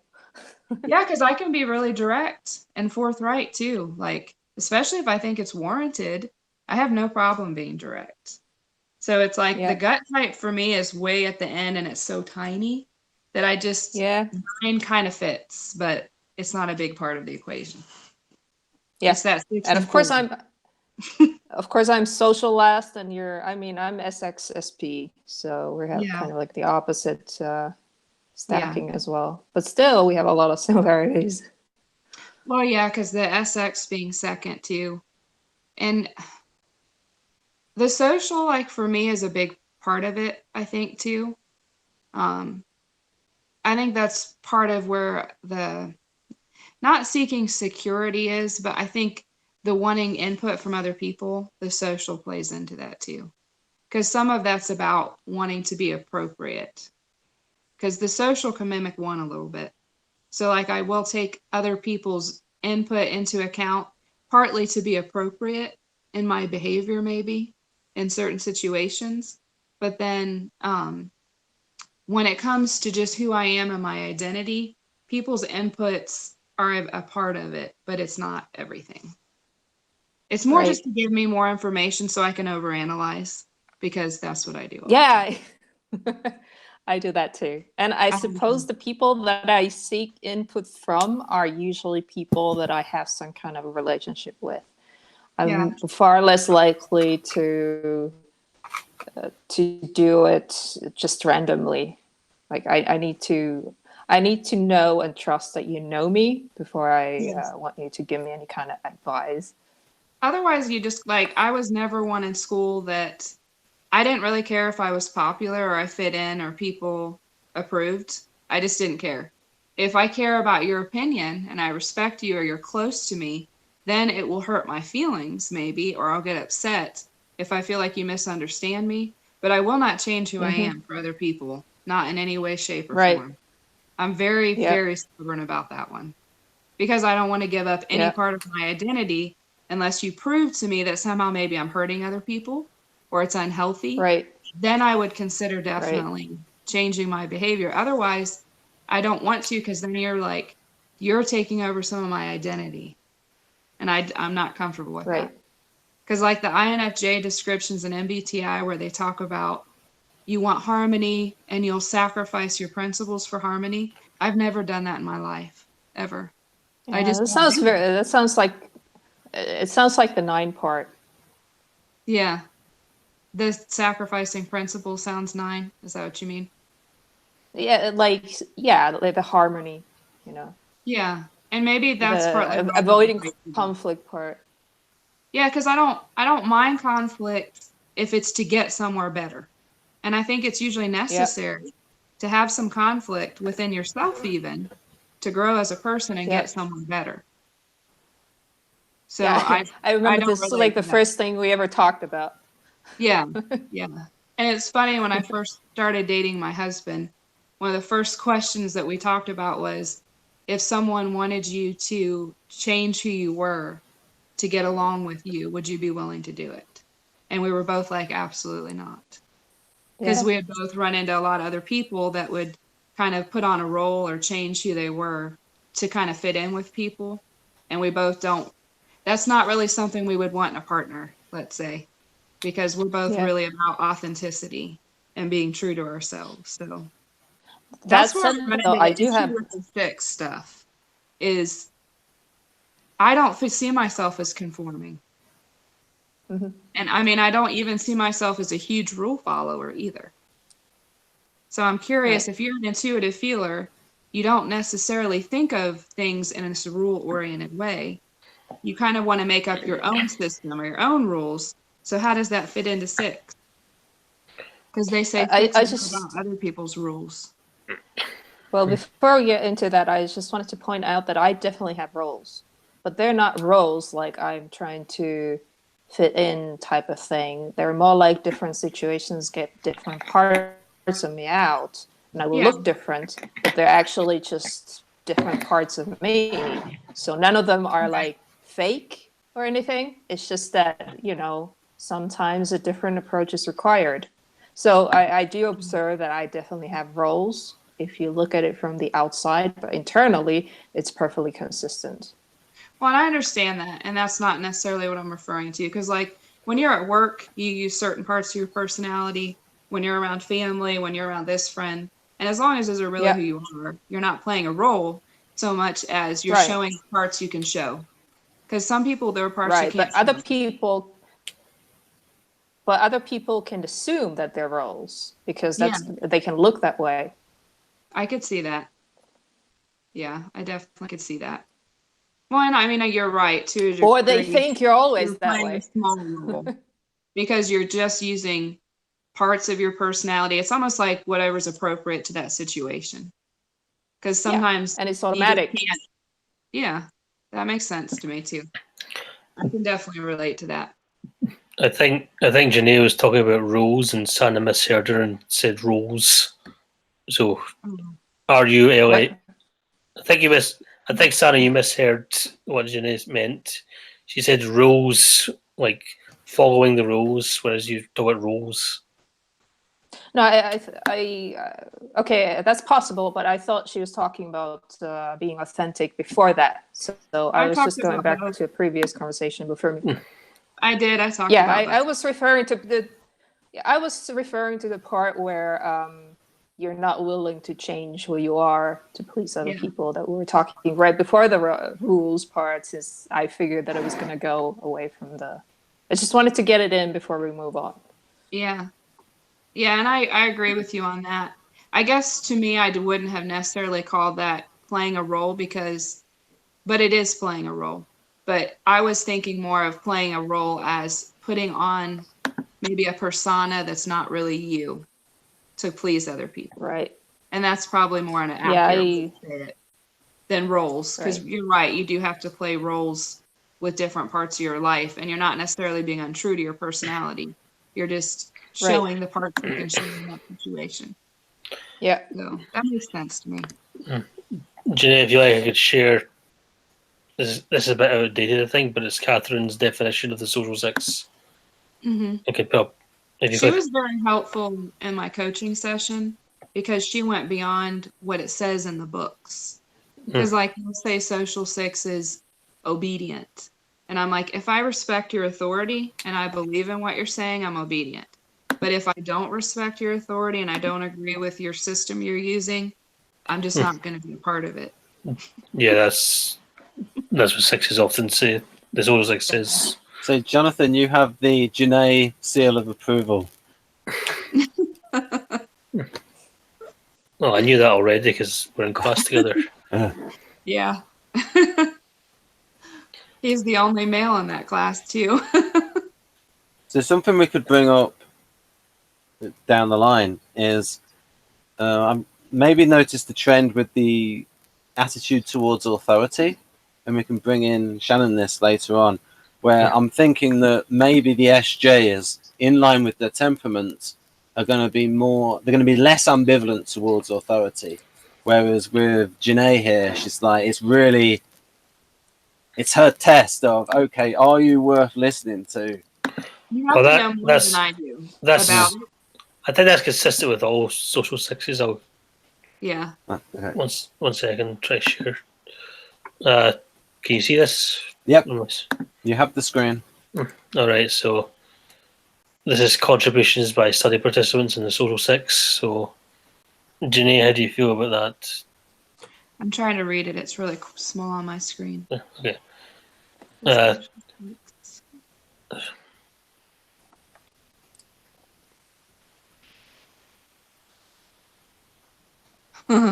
Yeah, caught between being phobic and counterphobic is very familiar. What are usually the triggers that get you counterphobic? Emotional or relationship things. Right. Like one thing I've noticed about my husband and I is I think he's self-presexual for his stacking. He's also a 649 in that order. So we're very similar.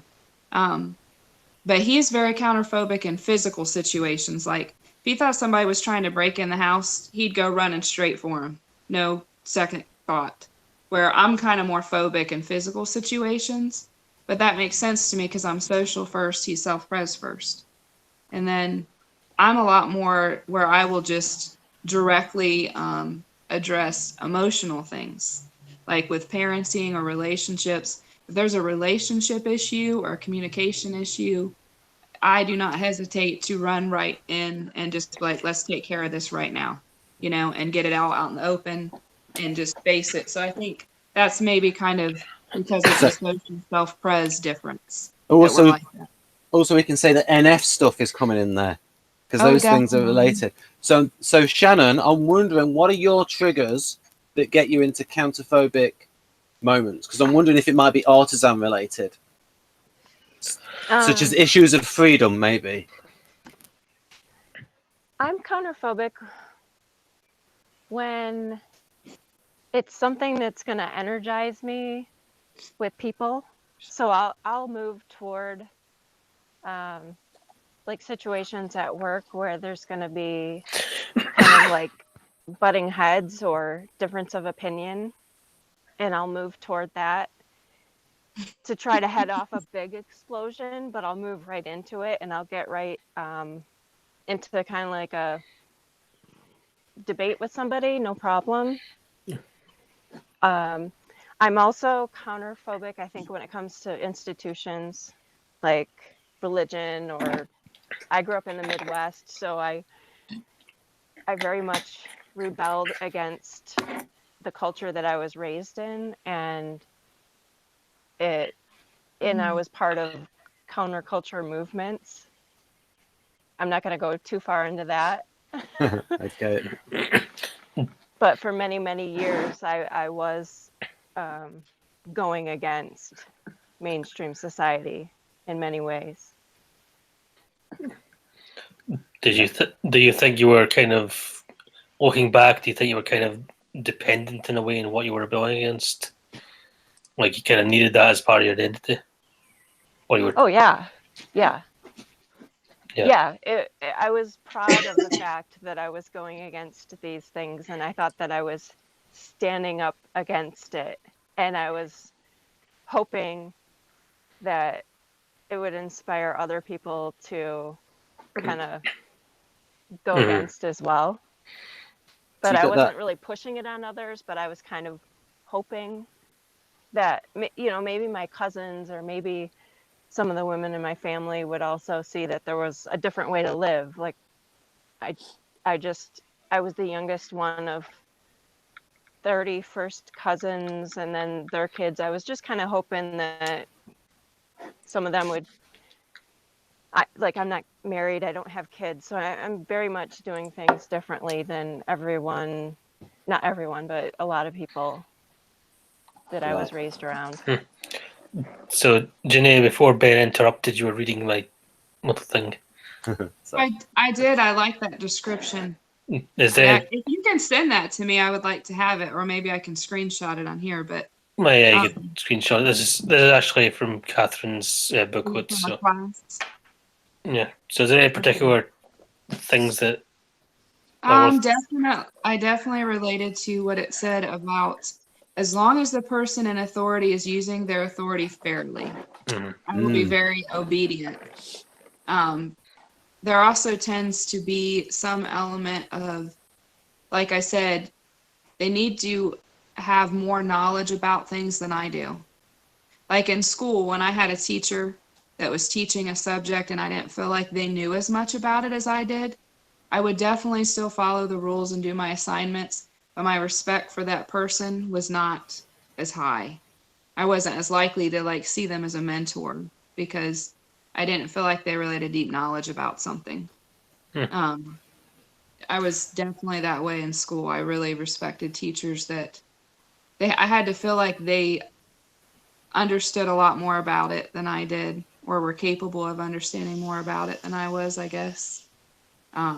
one of the things you mentioned earlier on is about you want to integrate theories Yeah. together. That's consistent with TR Launcher. However, Sanna doesn't like that so much. So I'm wondering. I think it has to do with the 7 wing with the 6 too. Because I've been watching a lot about that, and I've seen so many 7s, and you might feel this way because you said you feel like you're a 7. Yeah. That they want to they love, I love variety. I read every genre of books, I listen to every genre of music, I watch every genre of movies.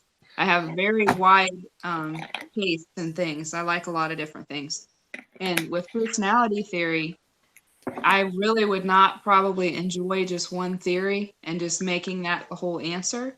I need a lot of different ones, and I like to figure out how they fit together. But I think that comes from the 7's need for, I'm a very intellectual 7. I'm not wanting to run out and party and get novelty from that. I get novelty and all of that more from ideas. Yeah. And entertainment, like books, movies, music. So Yeah, I think that's the 7 wing coming in. well, that's the intuition with the 7 and the Century 7. A Century 7 stereotypical would be, at least would be one of the other things. Also, a 6-wing 5 is also into theories as well, so it's not. Yeah, Or and I would have thought I was the 6 wing 5 if Catherine hadn't typed me as the 7, because Yeah. I read and research more than any other person I've ever met before. Like Yeah. I read all the time. I can research or read for 7 or 8 hours in a row. And I have a semi-photographic memory. So I remember things that I read really easily. And I just have always been really, really into intellectual things and ideas. Like I get really restless if I'm not learning a new idea. I would feel like kind of antsy and restless and like I wasn't growing as a person, I guess. If that makes sense. I don't know if that's introverted intuition or 7 or what that is. Yeah, makes sense. Well, there's lots you can read, Janae, on the server, on the so you can remember it better than me. So that was an interesting section there with like comparing like the attitude towards authority and the triggers for the counterphobic aspect, and the triggers almost being when you're going counterphobic, you're almost going against the sixness, and I'm thinking that that's temperament related coming in. As you said, it's when it's to do with relationships, to do with people. You get counterphobic, and then with also with Shannon there, she wants to head off a bit of a crisis, but there is that part of the artisan that likes a crisis. I'll just quickly go over the words for the NFs. They're not that interesting. You're more interesting. The people here are more interesting than the NFs. I think the Ben just insulted us. No, I'm just saying all the metaphorical words. NS talks in metaphors. There's not really that much to say. Unless you want to talk about it, Jonathan. Do you want to talk about that? That's not the point. No, I actually said that you people are more interesting than the NF words section. That's what I mean. And there's rather a lot of it. There's like, look at all these pages. You can see there's 7 pages of it. So metaphorical words. Obviously, Keirsey thinks we're interesting, even if you don't. Or Keirsey thinks our words are interesting, even if you don't. Well, I can send it to you if you want. You want to go through it and you want to talk about it, Jonathan. No. That's not. I'm just we all note the idea, but how much do you talk in metaphors, Jonathan?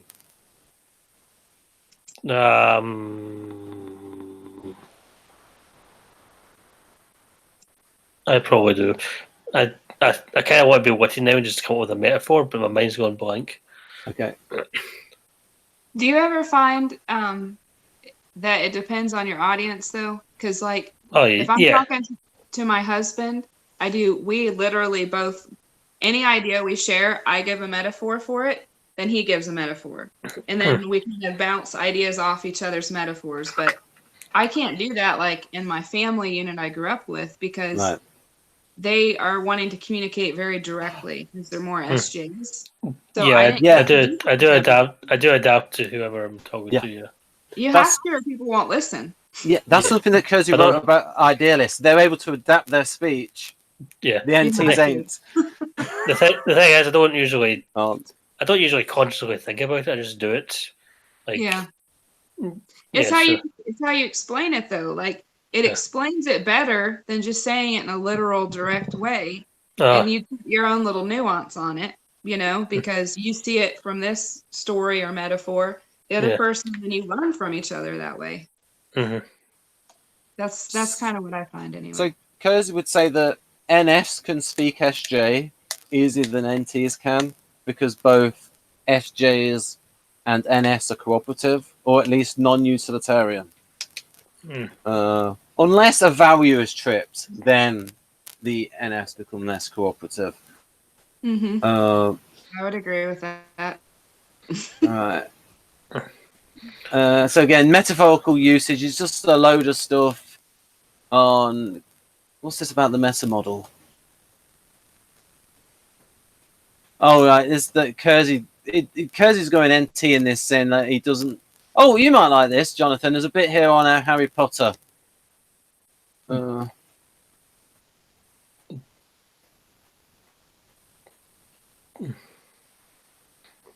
not a huge Harry Potter fan. You know, I'm just. It's all right. Okay.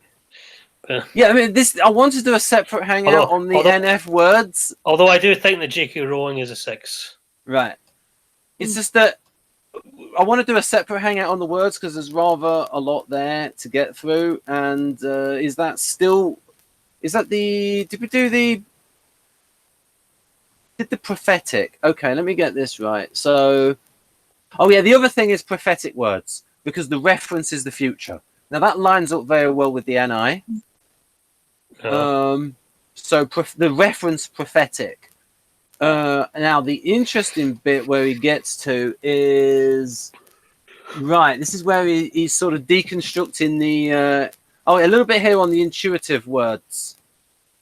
Oh, this is actually in a different section, but yeah. One of the consequences of their metaphorical speech is that idealists quite spontaneously attribute percepts, concepts, motives, emotions, and habits to their companions. Now, and their contributions are often accurate to the dismay of the targets of these attributions, but they often make mistakes in attributing things to others.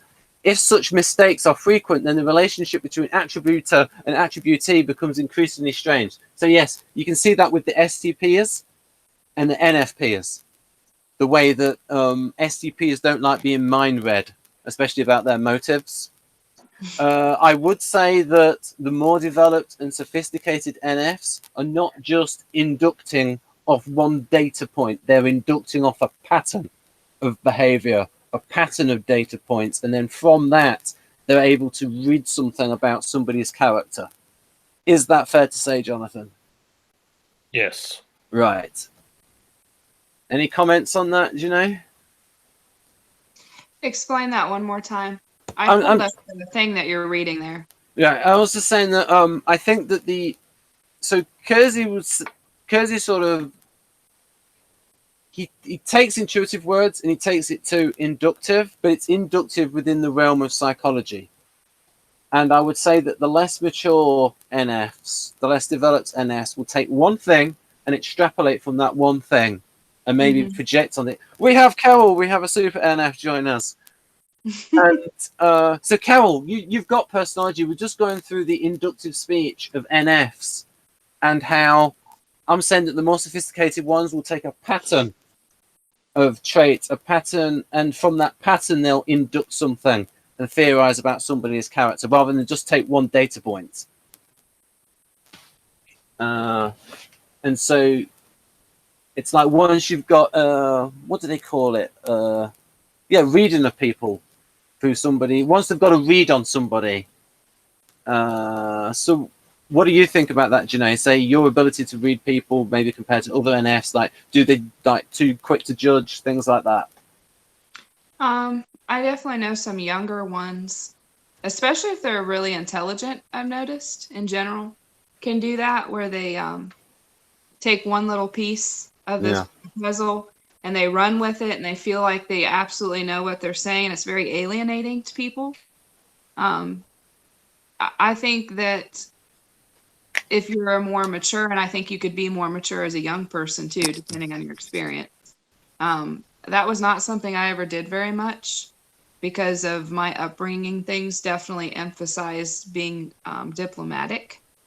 But I have seen NFs do that. It's like they're going with very little information and they're sure they're right about it. And it offends people.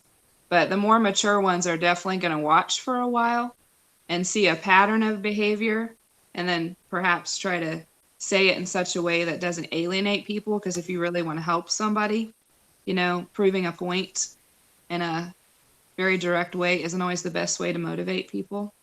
Here's a book on screen that people might love. The development. I'm usually go on, Sanna. I'm usually gonna wait for them to ask for help. Yeah. And then I do it. Yeah, then you get more contending and directive, and this is what you got to do. I think I have some kind of a sound issue because I keep talking. Yeah, yes. I mean, I don't know if you heard that or if you didn't. I think I'm lagging or something. I heard part of it. Because I start talking and then somebody starts talking over me, and I don't know if it's because you can hear me or I don't know. So. Okay, I was trying to say that in response to that, alienating people, I don't do it unless people ask me specifically for input. If they ask for my help, if they ask for my input, then I can be very direct about it. Otherwise, they usually just shut up quite often. Yeah, I can understand that. What about if it's somebody you're really close to, like a family member or something, and you feel like their behavior is unhealthy? Then what do you do? It's the same? Yeah, they're different. I'm gonna be way more forward with people that I deal with a lot.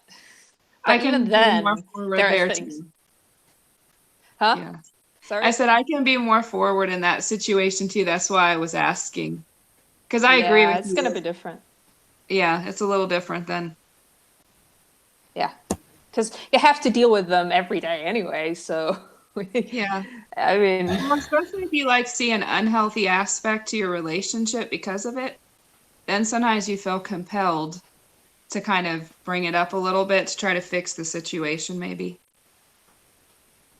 yeah, definitely.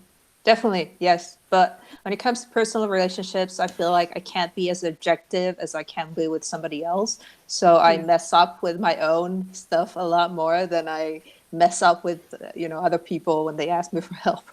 Absolutely. I agree with that completely. I do the same thing. Because like you say, you can't be as objective because you're a part of it. Yeah, Or if you were doing, if you're you're, emotionally involved. yes, if you were trying to help like another person with their relationship in the exact same circumstances, you could be completely objective. But when you in it, You can see what the problem is. yeah, yeah, I agree. Yeah, but when it's you, you're gonna be confused. Mm-hmm. Yeah, very sometimes. That's probably why I ask other NFs for help when I'm in that situation, because they can talk to me in my language, give me the kind of response that I would give them, and it's very helpful. Yeah. And most of my NF friends, though, are personally involved too, so I would have to be careful about that. And like my husband's, I have closest NF friends. right. So that could well, be I have confusing. I have a circle of online NF friends that I can ask. That's a good idea. Yeah, because they're more objective because they don't know the same people. Yep. Yeah, that's a good idea. We've got something on the screen here about romance. Can you see that, Sanna? I don't know how clear it is on your. The chat. Yeah, on the on my the screen I'm sharing. Yeah, I see it now. I have to look at the stream because my phone screen is way too small to be focusing on that. Right. Okay. Ben, I just had to click on it. I was just seeing you. If I click on it, now I see it. Right. Okay. So is that I true? See it. Yeah. What about it? Is that true? Do you think that's very E4? Is that very true of you as sort of like sexual instinct?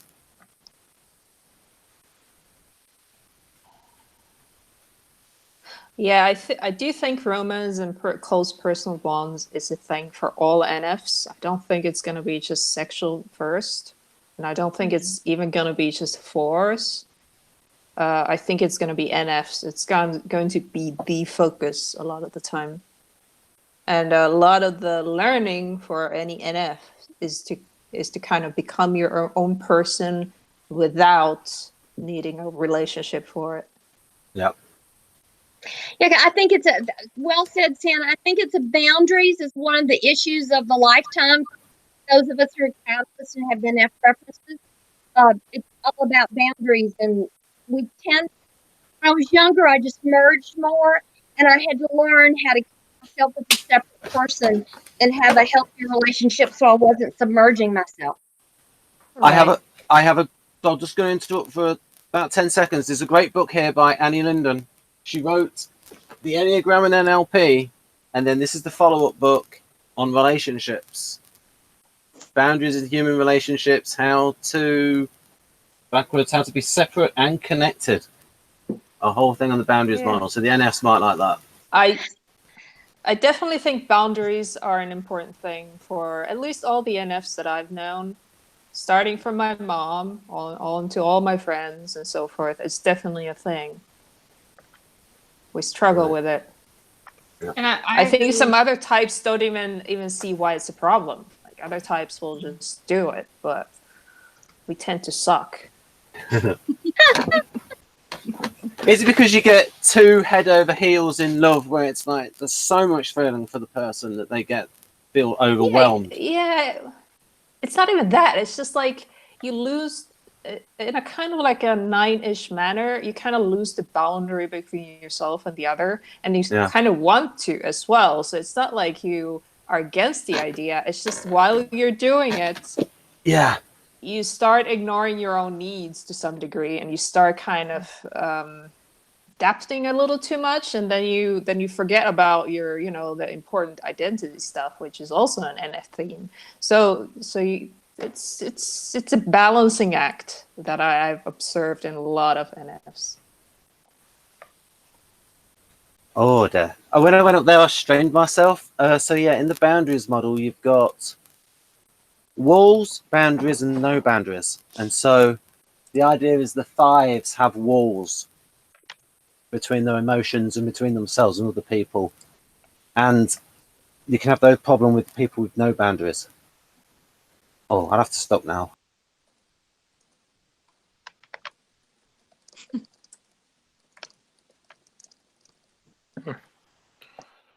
Ben, why did you cross out Myers with Briggs? Because I'm pretty sure Isabel Myers is her married name.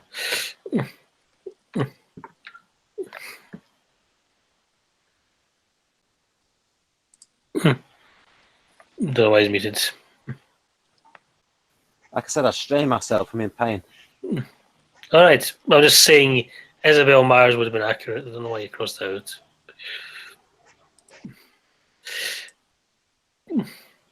Oh well.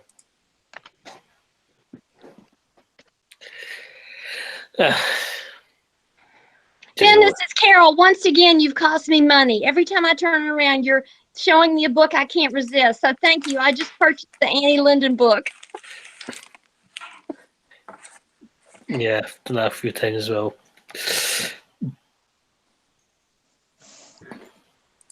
Ben, are you thinking?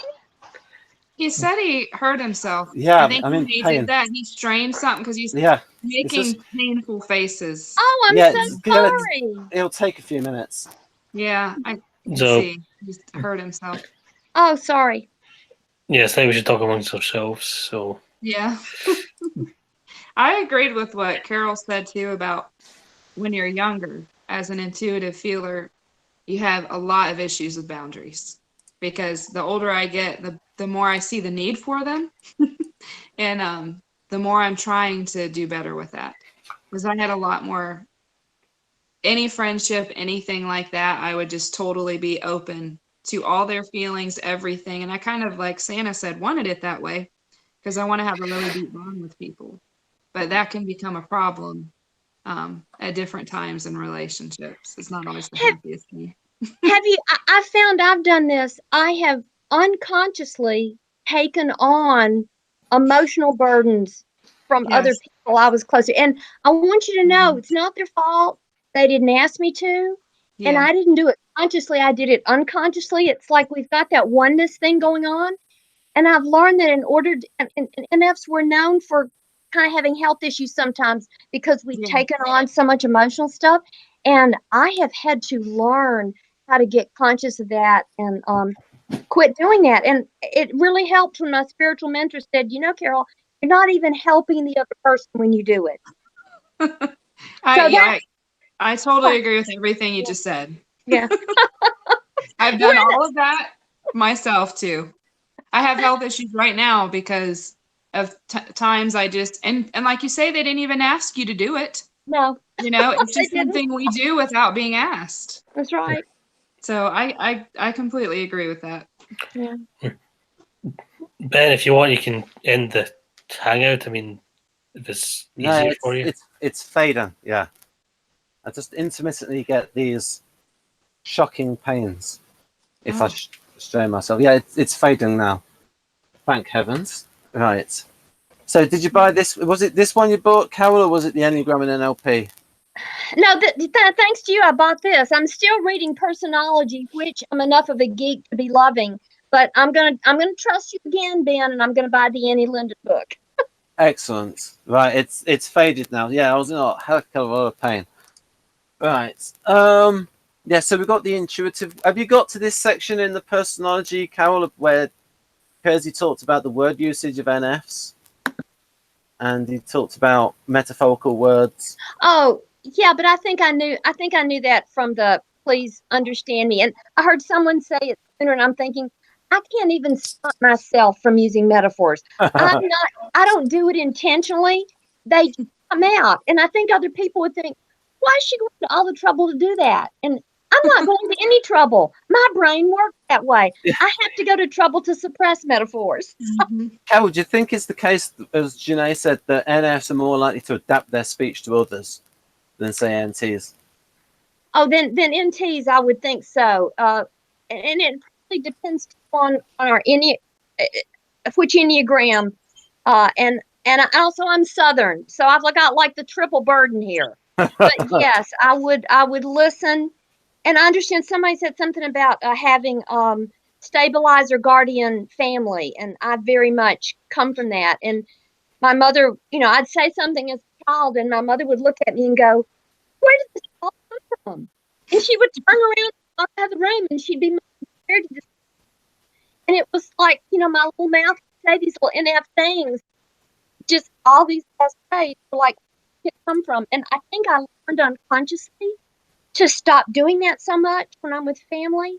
But then, you get to college, and then you get to spiritual groups and learning groups, and then you get to let your unimpeded NF just come out, which is why I love Ben's group so much. I've just thought of something in terms of comparing metaphors with the associative speech of SJs. So as I think, and we got the impression from the Keirsey speech where it's associative on a concrete level, and you also get that with metaphors, but usually with a metaphor is you're making something abstract and explain it in terms of something which is concrete. And so I was just thinking about the communication difference there, as you said, Carol, with your SJ mother, where you're using a metaphor, you're finding a connection, an association to something which is abstract and saying it in concrete terms, whereas the SJ is, it's associative, but it's from concrete to concrete.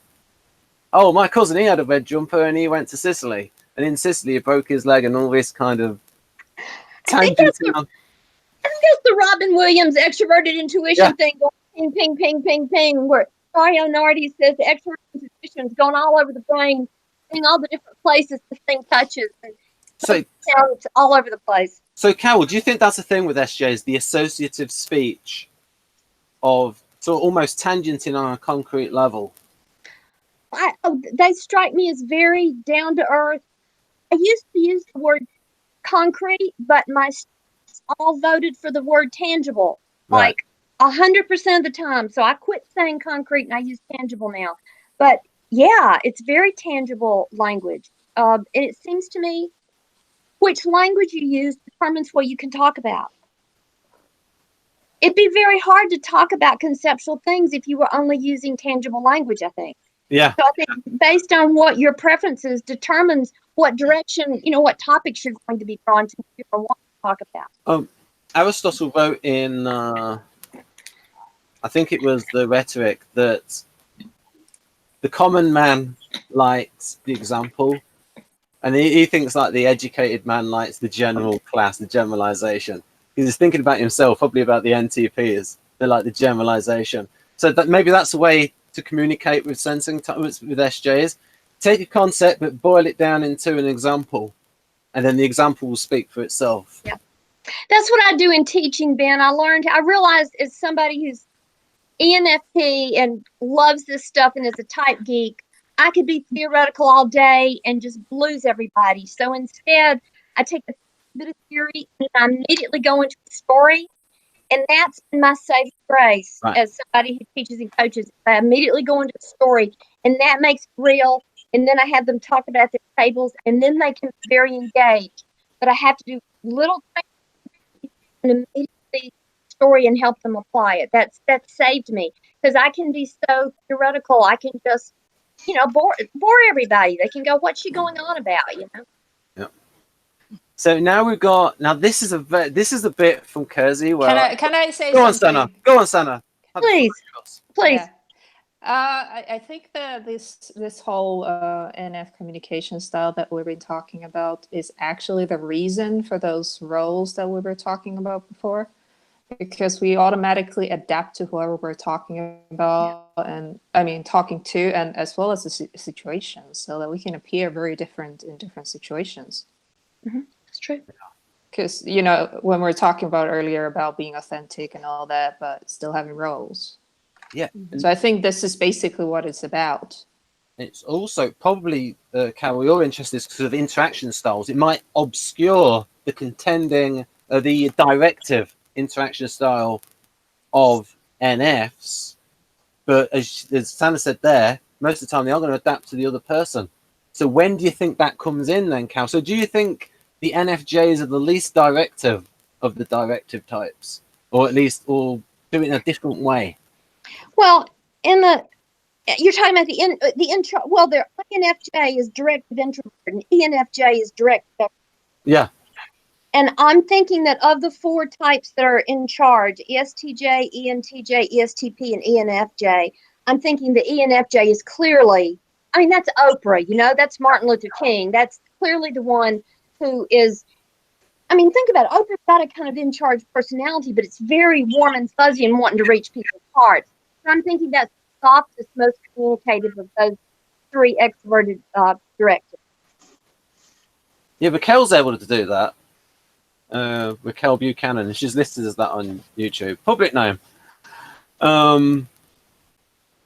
So with the intuitive words, I like how Keirsey just cuts through the mystery and it goes like inductive words. So here I'll go through this a little bit because we want to do a separate hangout in future. What have we got here? Can you put in a focus? A focus. Because I can't see it. Thank you. Right. Yeah. Well. Yeah. It's. Sanna, if I click on it at the bottom, it lets me see it. Yeah. I can do that, but I'm using my phone and it's tiny. Yeah. And it's very difficult to see anyway. So what she's doing is she's watching the live stream, and whatever box I click on is the one that ends up on the live stream and recording. Good. I suppose this bit here. I'll read this bit out for folks. At the very least, idealists are better suited than most to read between the lines or to have a sixth sense about people. And they do indeed follow their hunches, heed their feelings, and insist they just know what people are really up to or what they really mean. Yeah, that really goes with the 6, which is what we're supposed to be talking about. Yes. So yeah, that's a way then, Jonathan, how that differentiates the 6s. If you've got the 6 plus the NF, are they extra that, read people? I think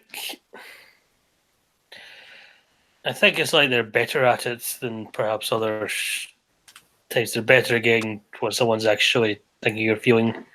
So yeah, it kind of proves that. The problem is the more neurotic a 6 gets, the more they focus and care about that in a kind of negative way. So it's that's more to do with their stress levels. I don't know. So it kind of, I wouldn't say amplifies it. I'd say it's kind of, if anything, it kind of downplays the negative side of it. But at the same time, they might focus, less healthy NF6s might focus a bit too much on what people are, what they think people really think or what they think people really mean. I find that sometimes I can sense there's something not right here, but I don't always get at and know what it is. But do you just kind of have a sense something not right here, but I don't know what it is, but I'm picking up on something? Anybody else ever experienced that as an NF? Yeah. Yeah. That's pretty normal. I would say the 6 kind of, depending on what it is, they're more likely to focus on it than a 7. And they want to root it out if they think it's dangerous. Excuse me. Right then, Jonathan. So we've got a bit here on the NF word. So I'll read this. So Carol, can you see that on screen? The thing in the Do you think that's the thing with the ENFPs? Because I've noticed the younger ENFPs, it's like, boom, they can interrupt because the idea has gone on in the brain. And I've done that as well in the past. Oh, I'm guilty as charged. I'm Yeah. sure I do that. I've had to learn with my training to manage what's going on my face and not look like, oh, I've got it. I know what this is now. You know, to politely listen to the rest of it. Yeah, I get that. Can I ask a question, Ben, related to this? And it's because my family and my friends, I've been told by my mother 1,000 times that I am too much able to see the other person's side. She said, Carol, you always see the other person's side. And I had a friend in college whose way of saying it was, Carol, you cut people slack. Gotta do that. But I can, like, without even trying, I can see it one way, but I can see why they would say blah, blah, blah, or I could see why they would think that. Has anybody else got that? I mean, it's like a plague sometimes being able to see both sides. I'll just say that I think that's a sign of a healthy NFP rather than the projection thing. Go on, Jonathan. Go ahead, Jonathan. So NFs, I'd say, are good at that in general, especially probably we saw the INFPs, but generally strong FE with intuition. I would say you having 9 in your Tritype might help as well, as far as not simply just seeing it, but also like wanting to see the different sides and not wanting to be judgmental about it. So that's probably what they're more.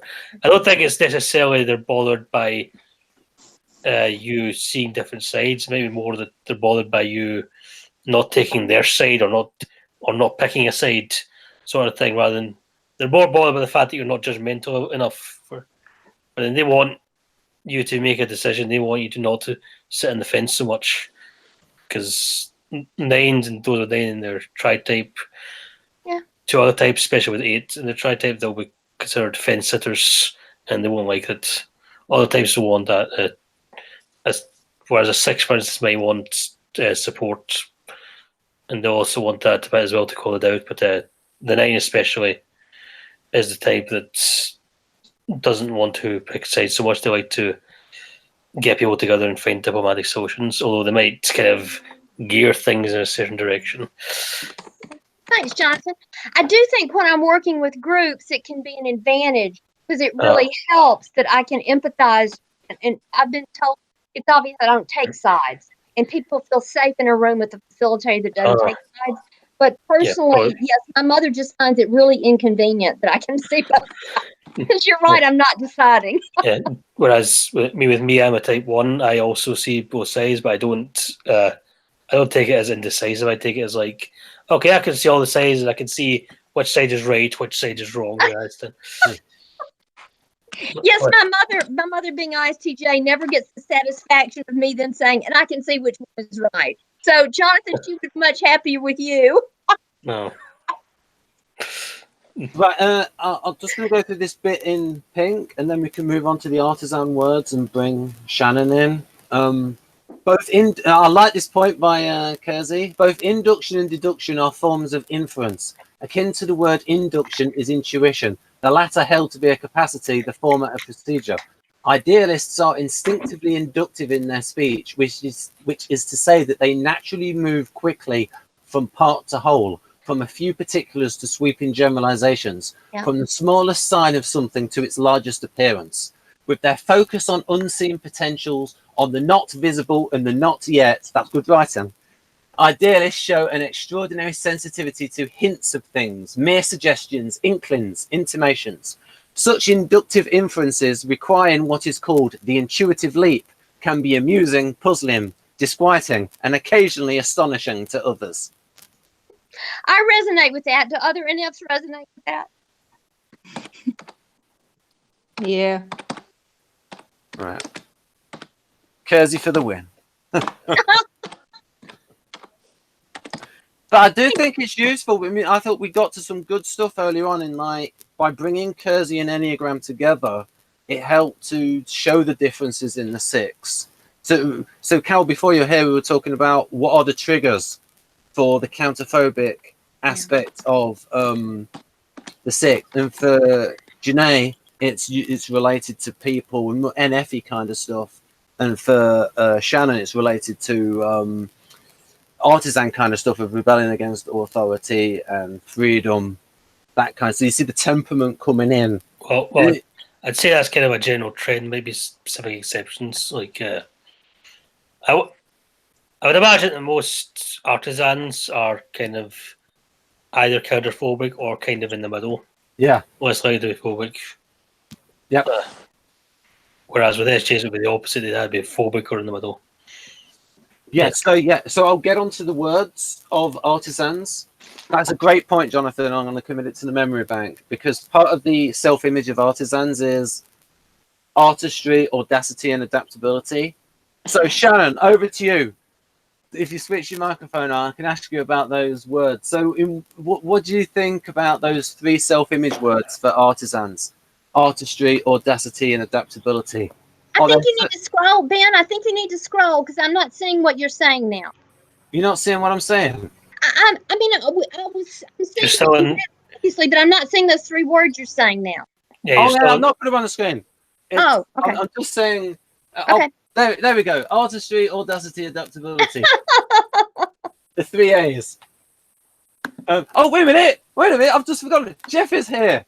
Jeff, what would you like to... Welcome, Jeff Muller. It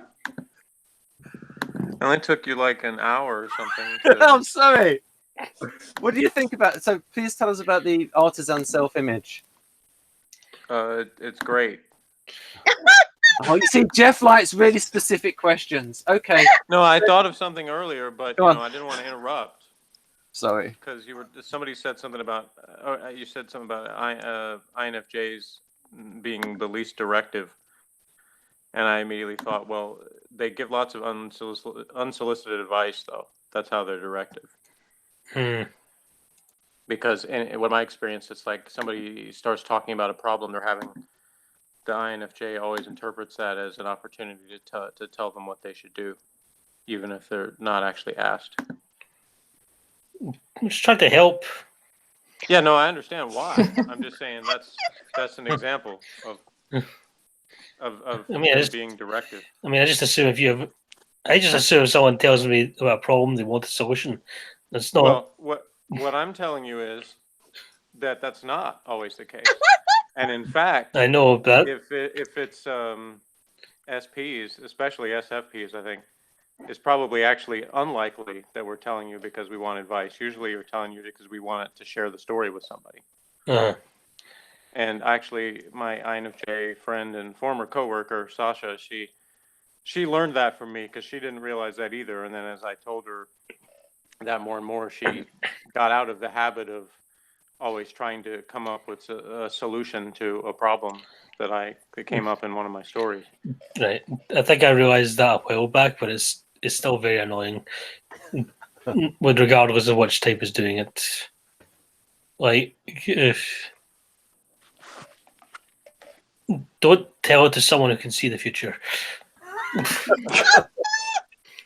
And see, we find it annoying when someone starts saying, here's what you should do, when we're just telling you a story, as opposed to asking you for advice. Jeff, I had a professor in a certificate program I was in, and he had intuitive feeling, catalyst preferences, and he was an HR at a company, and a colleague came up to me and said, "John, I'm going to go to the outlet. I'm call, but you're going to have to wear that button every day at work, and that button's going to say, 'Warning, I want to help you.'" Is that like I'm from the government, I'm here to help? Well, not from our perspective, but his friend was trying to tell him what you're telling us. Everybody doesn't want your help, but intuitive feeler will just jump the like Jonathan says, we'll just start going to helping mode, even when it's not welcomed or invited. Right, and I was watching a video not that long ago that I was in that I did earlier that I was making the point, that one of the things I liked about Keirsey's book Brains and Careers was how he pointed out the necessity for all of the temperaments in society and that kind of thing, and filling all of those roles, and that the counselor type is necessary, because there are people who do want someone to listen and give advice and stuff like that, and they're willing to do that. That's like the first instinct, is to do that. So it's definitely can be helpful for lots of people. It's just there's a lot of people that's not what their default is, in terms of whether they're not telling you about it because they're looking for you to come up with a solution. Related to this, I have read in Keirsey that ENFP are my prayer. Hi, Jeffrey. I don't think we've ever been together before on a call, but I've heard about you. So nice to meet you. I've read in Keirsey that ENFPs don't like to be told what to do. And I find that incredibly embarrassing, because it's so true of me. It's embarrassing. I try to hide it the best I can. Are there others? I'm imagine artisans are not wild about being told what to do. Anybody else experience? They're just not wild when somebody just tells them what to do. Yeah, and my son and I were talking about that the other day, that we said that ISTJs were probably the type that most want someone to tell them what to do, because they just kind of fill that role of, they want to be the loyal soldier. So it's like, please lead me and tell me what I need to do, kind of, and I'll just take care of it. Now, it doesn't mean that they want to follow anybody's advice. It has to be the proper thing to do, right. Still, but so some of what you were talking earlier about with the NF metaphors and stuff, an ISTJ is not going to get what they're telling them a lot of the time. Be like, this is not what's in the instruction manual. I think I need to listen to somebody else. In that vein, I had a client who has INFP preferences, a PhD from Duke, and her mother has ISTJ preferences. And she said she was telling her mother about this problem that was really upsetting her. And she said her mother had finally learned to say, tell me how I can best support you now. Because, an INFP can be very puzzling to ISTJ. But I was looking at her mother, because her mother loves her and she did want to help, but her own FP were not helping her help. So she said, tell me how I can be most helpful to you right now. And I thought that was a very loving thing for an ISTJ to figure out to say. Yeah, actually, way back when I was around 18 or so, and I first got my first management job at McDonald's, they had like a manager training program thing that I had to go through, and one of the things they were we were taught to deal with was customer complaints, and they said the number one thing is, like, maybe 75-80% of the people who have a complaint, they just want someone to listen to the complaint. That's right. And it doesn't even take anything beyond that. It just takes listening to their complaint, and then they're satisfied. Right. Then with the other, like, 20-25%, a good chunk of that can be taken care of by simply asking. First, you said, the number one thing is to listen, let them finish what they want to say. And then the first question to ask is, what can I do to help you? You give them the opportunity to say, here's how I want to solve the problem. Now, sometimes you can't do what they ask you to do, but you always want to give them the first opportunity to suggest what it is that you should do to fix the problem. And that you said, something like 85 to 90% of all complaints will be solved just with those first two steps. It's only the real problems, that take more than that. So a lot of people, it ends up escalating because they don't take care of those first two things. Either they interrupt the customer, so they never get to the point where they feel like they've been listened to. They feel like no one's listening. Or number two, they're listened to, but they don't feel like that the person cares to know what they want to do to solve the problem. It sounds like good training there. Yeah, I've remembered it to this day. So if a work training thing stuck with an SP type this long, then it had to be pretty memorable. Very good. So Jeff, with artistry, what are the ways that it comes out in artisans that are sort of like not your traditional kind of like acting, drawing, painting, music kind of stuff? Gosh, all kinds of things. I mean, athletics is one that we've talked about before. It's a lot of different physical arts, martial arts and mechanical type stuff.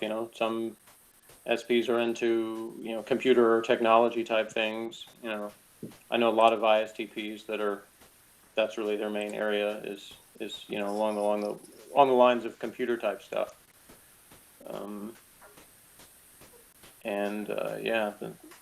All sorts of different, you know, it's basically that whole thing about the next action is a free variable. So anything where there's opportunity for freedom and, you know, choosing how to improvise and how to deal with things in the moment.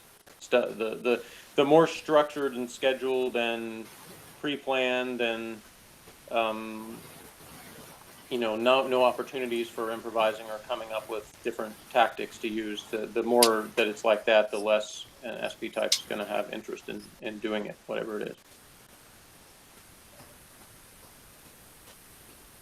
But I think you once described about the little things you would do at work to sort of show your individuality or artistry, maybe things that you would do on call. And these might be little examples of that you sort of use as tells to think, that's somebody, that person might be of the artisan temperament.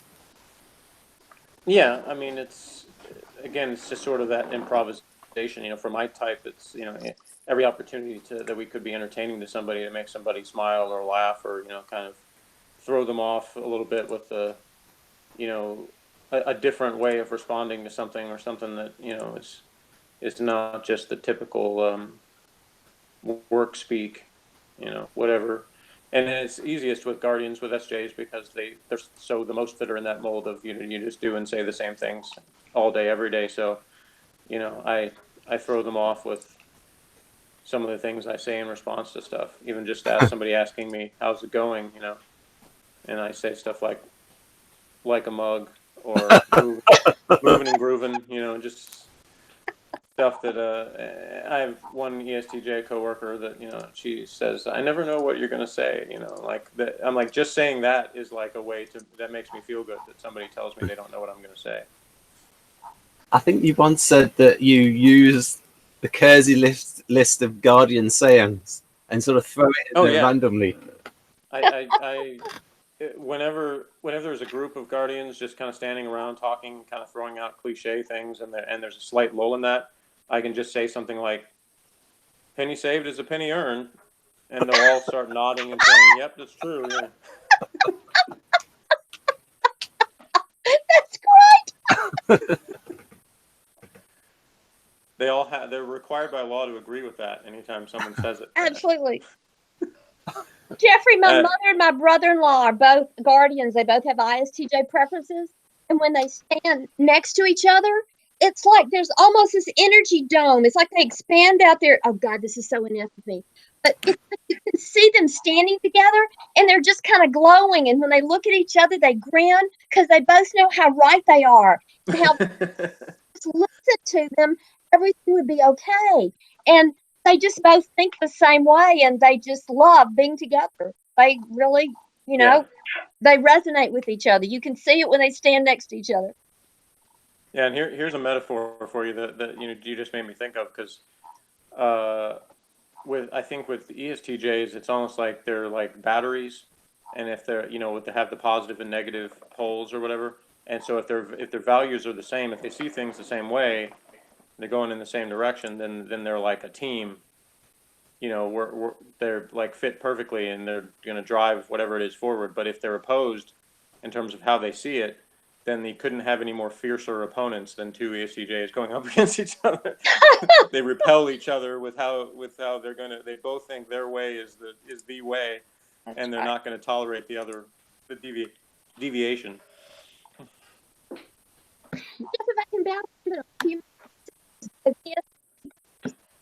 Carol, you're breaking up. Oh, sorry. Yeah. How's that? Yeah, you're okay now, yes. Okay, sorry. Jeff, my sister has ESFP preferences, and she's a nurse. And I remember she told me something once. She doesn't mind the nurse in charge telling her what to do. She very much minds being told how to do it. She said, that's an insult to my professionalism to tell me how. She said, tell me what, but let me know how. Does that sound particularly partisan to you, that sense of, I know how to do this? Yeah, it goes back to what I was saying about that, you know, that freedom to choose the next action. So it's like, you know, if you tell us what the what the actual requirements are. You know, this is the deadline and this is what has to be done. If it's too structured or too predictable, it's like we don't want to do it that way. We want to have some kind of freedom for adjusting it to our own kind of way of doing it. And if there's not any opportunity to do that, then it's going to be really tedious.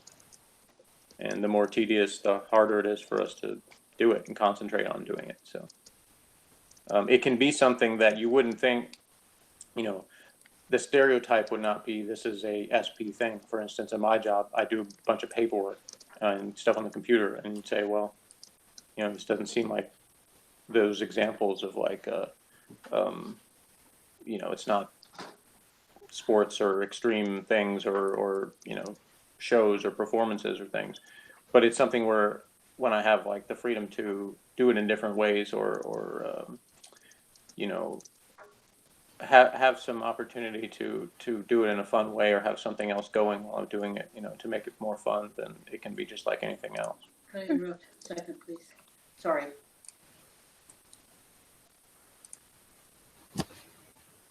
Yeah, I think yeah, so Shannon, what do you think about what you've heard there from Jeff? Do you relate to it?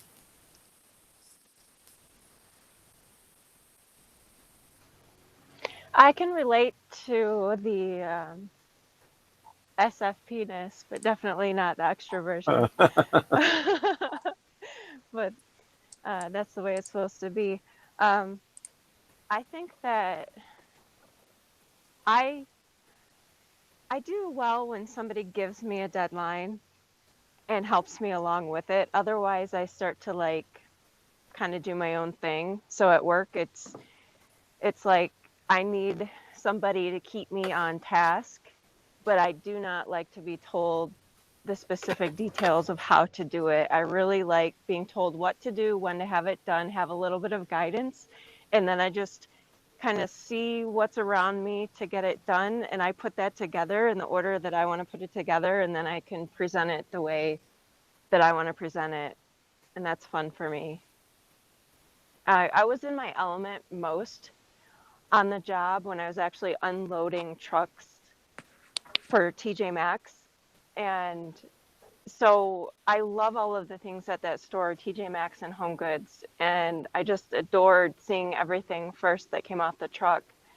And I was in the back room unloading, and I would load these carts, and I would put everything, I would stack a cart so it was so heavy that somebody could barely pull it, but it was because I could see where everything fit. And I would also think, where did these things go once they're out on the floor, so that they could just pull things off in order and go down. It was kind of like reverse grocery shopping for me, and I loved it.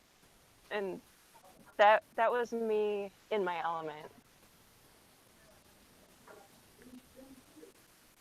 Yeah. Another good example of your artisan temperament coming through. What do you think, Jeff? About what? About what Shannon just said. I don't know if you heard it. I mean, it's cool. I mean, Okay, how about this next thing? What about the audacity aspect of? Wait a minute, Ben. I have Go on, something Al. I want to add. I love how skillful it was.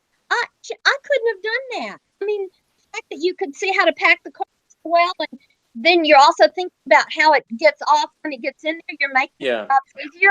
I mean, that's real skill that you displayed. It made it easier on the people putting it out.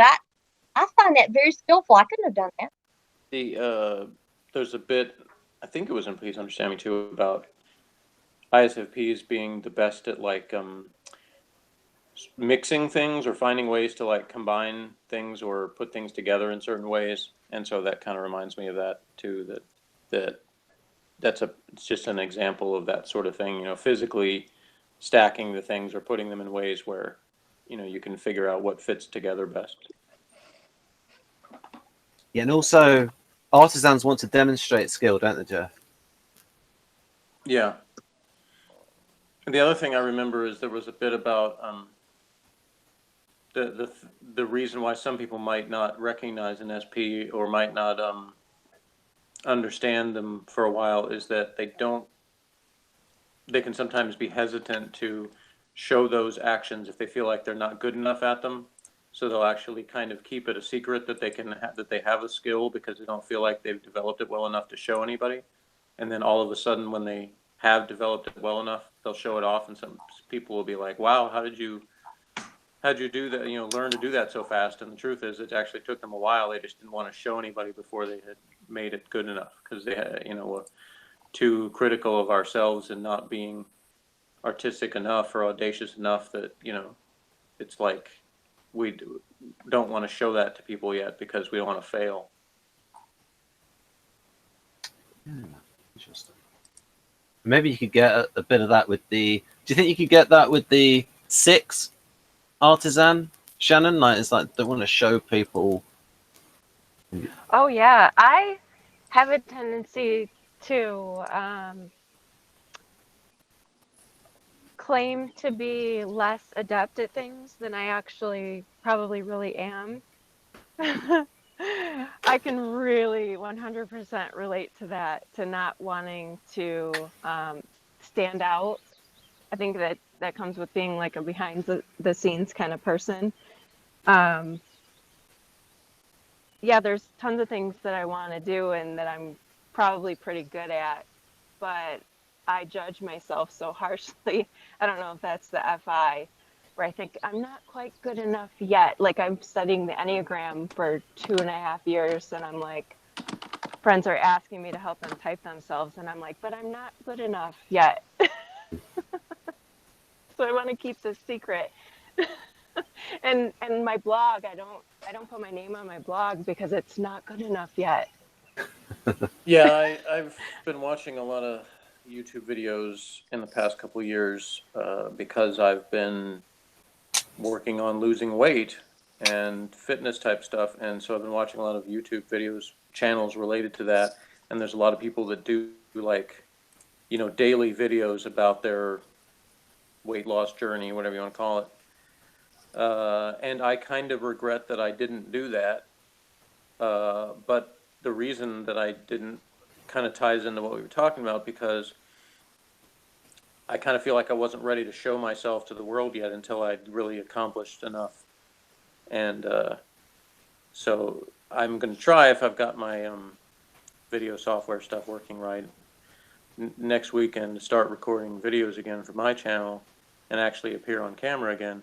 But it's taken me, a long time to do that.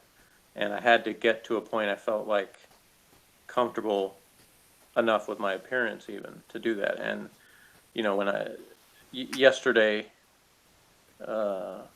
when I did my last weigh-in on my current, diet thing that I'm doing, since I started measuring in November of 2017, I'd lost exactly 80 pounds.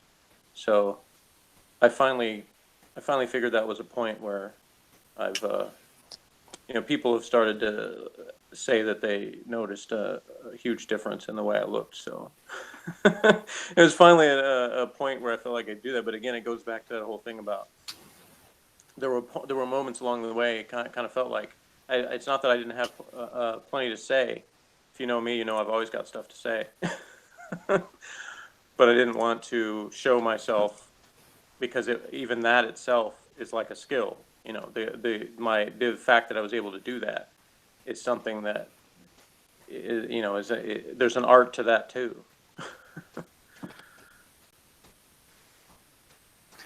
Yeah, I mean, a month or so ago, Jeff sent me a picture of how much he's changed, and he said, "Keep it to yourself," and I've kept it to myself. So yes, I can say that this is true what Jeff is saying, and so it will look quite a bit different.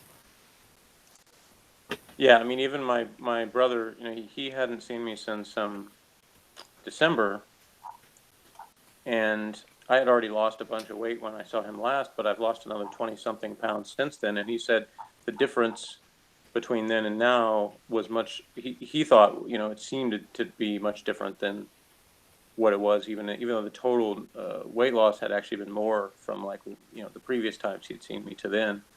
That is just whatever. I just sort of hit a point where it was much more noticeable to him, where he basically was like, before it was like, yeah, I knew you were smaller, but it was sort of like your still fat, you're just less fat. And it's like this point where it's like you're just not fat anymore. You know, it's the way he said it. So it's like, I understand what you mean, because even somebody who works with me, so she sees me all the time.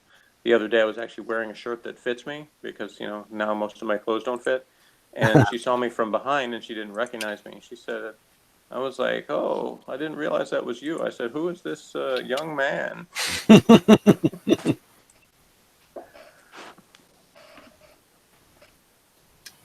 Anyway, I didn't say all that to brag on myself. I just was giving as an example of something where, you know, I hid something that was sort of like, it's, you know, but yes, it's part me being emo about things, but it's also sort of a skill thing in terms of that I wasn't ready to show off that particular accomplishment until it was more impressive. It is impressive. Ah. Right then. So, but still not the most impressive, because now I've been watching videos of this guy called the Fasting Fat Man. It was like 530 pounds, and he's up to 150 days of a fast where he drinks electrolyte water and that's it, and doesn't eat anything. And he's lost like 140 something pounds since he started. He's like in the 3 somethings now, down from 530.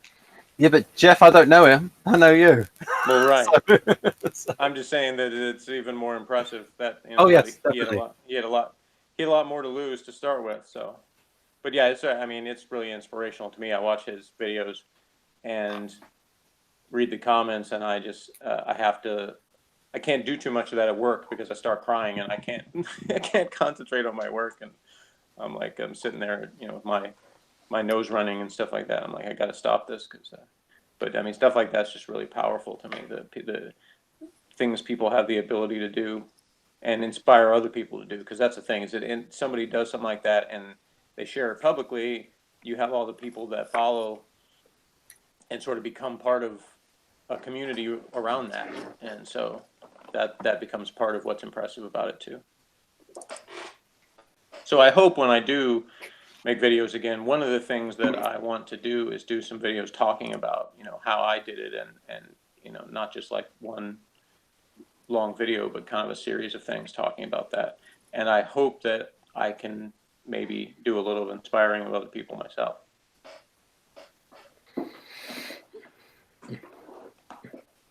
right then.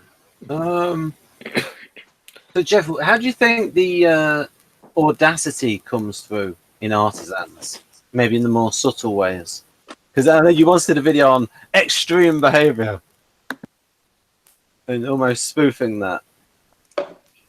Well, you know, like I was saying about kind of atypical responses to things, it can be something really little, but it's stuff that other people tend to describe that way because it's like unexpected. I remember but way back when I did my first video on my channel, Mike from NF Geeks said something about he said something about SPs being courageous or showing courage, and I didn't view it that way. And that, you know, is something that even Keirsey talked about in the book, that it goes back to the cowardly lion from The Wizard of Oz, you know, saying he doesn't have courage. And then, of course, as the story goes on, he proves he already had courage all along, just like all the other, you know, characters prove they have what they were looking for. And that's the thing, is the people that can sometimes be the strongest in certain areas to other people are the hardest on themselves in those areas. And that's the thing about SPs, is wanting to be impressive and audacious in those things, is we always are looking at ourselves as we're not enough that way. We're not impressive enough. We're too boring or normal, or, you know, we didn't do something to shake things up. And because of that, we can kind of miss those kind of subtle ways that we do it. But it can be as, you know, as subtle as wearing something a little different, you know, kind of bucking the dress code somewhere a little bit, you know, all those kind of little ways to kind of find a way to be a little bit different and not just follow the crowd. You know, there's all kinds of different ways to do that, but it doesn't have to be something that, you know, is really ridiculously extreme or over the top, but it can just be something that's like, here's this opportunity to change this one thing up a little bit that makes it something new or something different, so that it's not what was completely expected. I think you've got that thing where when the SJs start doing it, it's no longer cool. Oh yeah, yeah. So that's why tattoos aren't cool anymore, because now you have all these soccer moms going around with tattoos. It's like, okay, it's done. Tattoos aren't rebellious anymore. I think you said one SJ kid like had like love mum and dad on it or something. Yeah, yeah. Now they've got, it's so played out that it's like because they're going to do it in that same way and copy each other. I used to joke with my coworkers in the office because when they got new cars, it was like the last they got like 3 of them got new cars within like 6 months of each other, and they were all white. They were all white cars, and I'm like, so that's the Guardian car color this year is white. And it's like that then, scene. Yeah, go on. The next year or the next time, a couple years later, when they, whatever, either was a lease or they just, they changed to new cars again, and they were kind of this gunmetal gray color, and they both got the same color again. So I'm like, oh, okay, so that's the new color this year that everybody's going to get.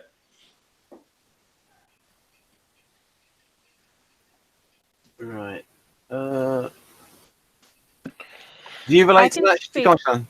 I can speak to audacity, but for me, it's easier to think of the ways that it comes across, like the big ways, like being bold and taking risks. Like, I'll move to a new town without having a support system set up, without phoning ahead to have myself a job, without having friends to support me there. And I'll just pick up everything and move to a new town. And then I'll get there and I'll say, okay, what's available for me? And I've done that several times, and it's very chaotic, but it's always worked out. Yeah, and see, I would have done that if I hadn't had a son. That was the one thing that kept me from doing that, because he was like the thing that grounded me in terms of, oh, okay, well, I need to stay here and actually keep a steady job or whatever, because I have to take care of him. That was like it was the thing that, made me check myself, so to speak, from just being a wanderer, because that's what I'd definitely rather do. It's much more fun, and I was just talking about that yesterday. We were in the car because my mom she's an INFJ, but she's like the complete opposite when it comes to, she's not comfortable ever if she doesn't know where she's going. And I said, I feel better and like excited when I don't know where we're going. Like that's like the biggest difference between us, is like she gets to the point of almost panic mode when she doesn't know, if she thinks there's any chance we're going to get lost or we don't know exactly where we are or where we're going. And meanwhile, I say things like, I promise I'm not going to drive you into hell. We're not that far away. I can't stand going to vacation the same place. Like, when you go on vacation, do you go to the same place or do you want to go somewhere different? Well, it depends. Like, there are some places I definitely like. I don't really, I don't take like a bunch of lavish vacations or anything. I don't have the money to do that. But, I have been fortunate to have the opportunities to do a few things like going to Disney World and stuff. And I've been back there several times because, to me, even though it's the same place, you can do so many different things there that it's a completely different experience, even in the same place. The last time I went there, my company basically paid for me to have a 5-day vacation at Disney World. That was the first time I actually stayed at one of the Disney World hotels. And so that was an experience in itself. Even if I hadn't even gone to the parks, there was enough to do at the hotels that I could have spent the whole time there if I wanted to. So that was a completely different experience than the previous times I've been there. So, but in general, yeah, I'd like to do new things, and there's another thing my mom doesn't get, because there's places where I could stay in the hotel the whole time and have just as much fun, because that's one thing I love hotels, and I love all of the different like things that are like different or stand out about a particular hotel. They just the experience of and the different cities, and listening to, because in the hotel you can do things like check out local TV, radio, restaurants, things like that, that are around there. Even not going very far, there's so much like new experiences you can do without. You don't have to be like, well, I'm going to go down this list of things to do in this city. Like those things are, a turn off for me, is to follow what everybody else does when they go to this city. It's like I want to do the stuff that I think is fun, not follow some book in terms of what it says to do.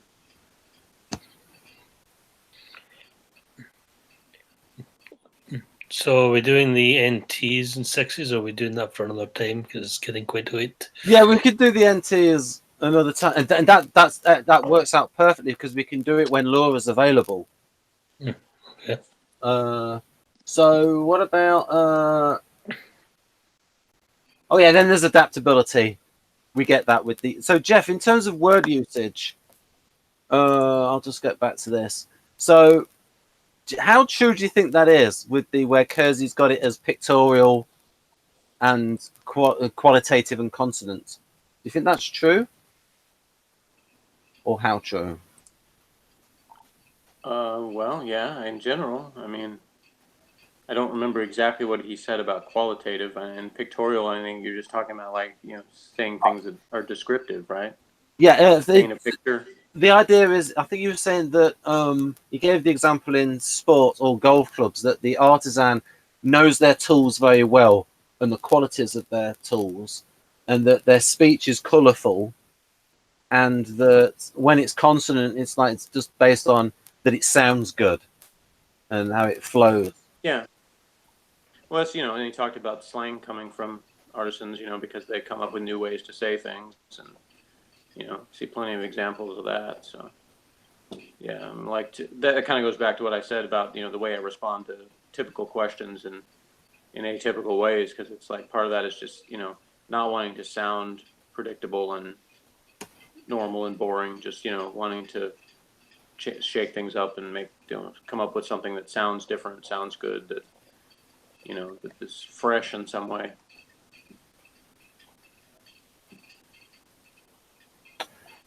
Do you think that are all the artisans consonants? I mean, how are you consonant, Jeff? I like things to sound good. I mean, that's what that means, right? Yeah. So yeah, I'm on a previous video, you accused me of being a grammar nerd, but it's not really what I am. Part of it is my parents. They beat certain things into me as far as noticing mistakes in certain ways people say things.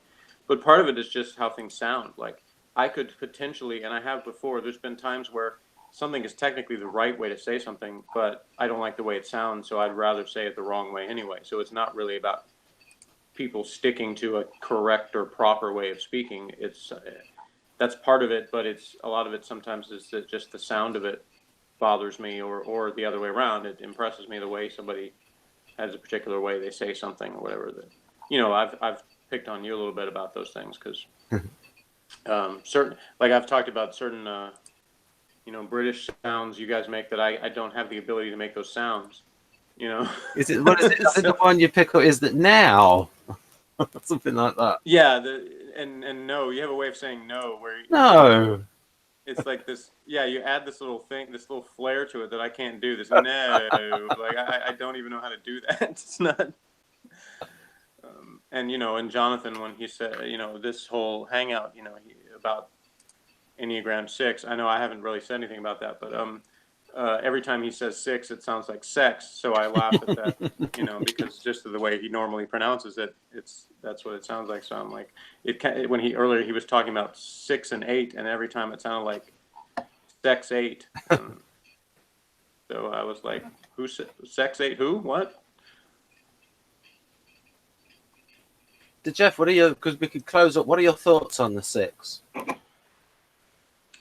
I was afraid you were going to ask me that because I thought maybe that for the first hour or so, that's why you weren't asking anything, because I don't really know a whole lot about Enneagram stuff. So all I can say is I know that from what I remember about 6, I remember it being a big thing where security is big for 6s, which is probably why people talk about stereotypes with Myers-Briggs, but I probably, because I don't know enough about Enneagram, I probably see more stereotypes in that than anything else. So it's just like little drive-by typing type things that I'll do. And if somebody seems just really insecure, part of me is probably like, oh, they're probably a 6, but I don't know that that's actually accurate. It's just part of the thing. It's like the same way somebody who seems really concerned about their image, I'm like, oh, maybe that's a 3. And then somebody who's like my mom is very always looking for ways to help people and counsel people or whatever, I see that as a 2. So there's things like that that are just sort of stereotype images that just to kind of vague notions I get that may not necessarily be accurate. But I know that Morgan, when he first took an Enneagram test, it said he was a 6, but I think later, after you guys like did something where he read more descriptions of it, he related more to the 8. So Yeah. I don't know. Yeah. Bradley thinks that. He's done quite a few. He's been around Morgan. Yeah. So, right then. So, yes, we could probably wind up now, and we'll try and do NT6 with Laura Miller. And might be able to find a nice SFJ 6. Right then. Anything you'd wish to say, Jonathan, about to sort of sum up? 666. Oh, Jeff is that funny. Sexite. 68. Sanna, have you got any questions about the about what you've heard from Jeff, or about artisans or SPs, or maybe even ISTPs?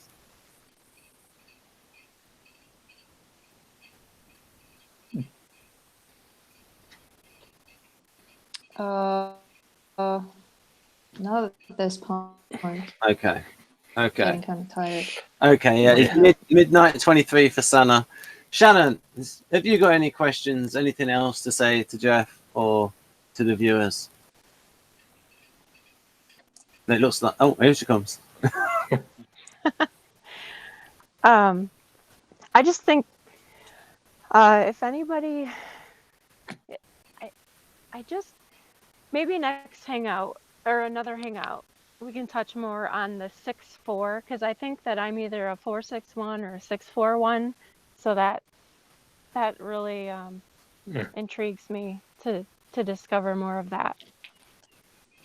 Okay, there you go, folks. Yeah, I definitely don't know much at all about that Tritype stuff, so I don't know how it works or anything. But I think if I remember right, mine was like 749. So Yeah, whatever that means. Maybe 70. Maybe what we could do, Jeff, is we could do that as Jonathan and I as guests on your channel, talking about your Tritype. Sure, we can do that sometime. Yep. Well, the first thing I'm going to do is I'm going to be recording videos, and there's going to be a delay for when I upload them, because I want to have like a backlog of videos so I can upload more regularly, even if I'm not like recording every single day or something. So I may record a bunch in one day, but eventually upload them. So, but I will kind of be doing some things, mixed in with that. So we'll see. Right then, folks, I'm going to stop the broadcast now, and we're going to have a little chat afterwards. Bye-bye, folks. Bye.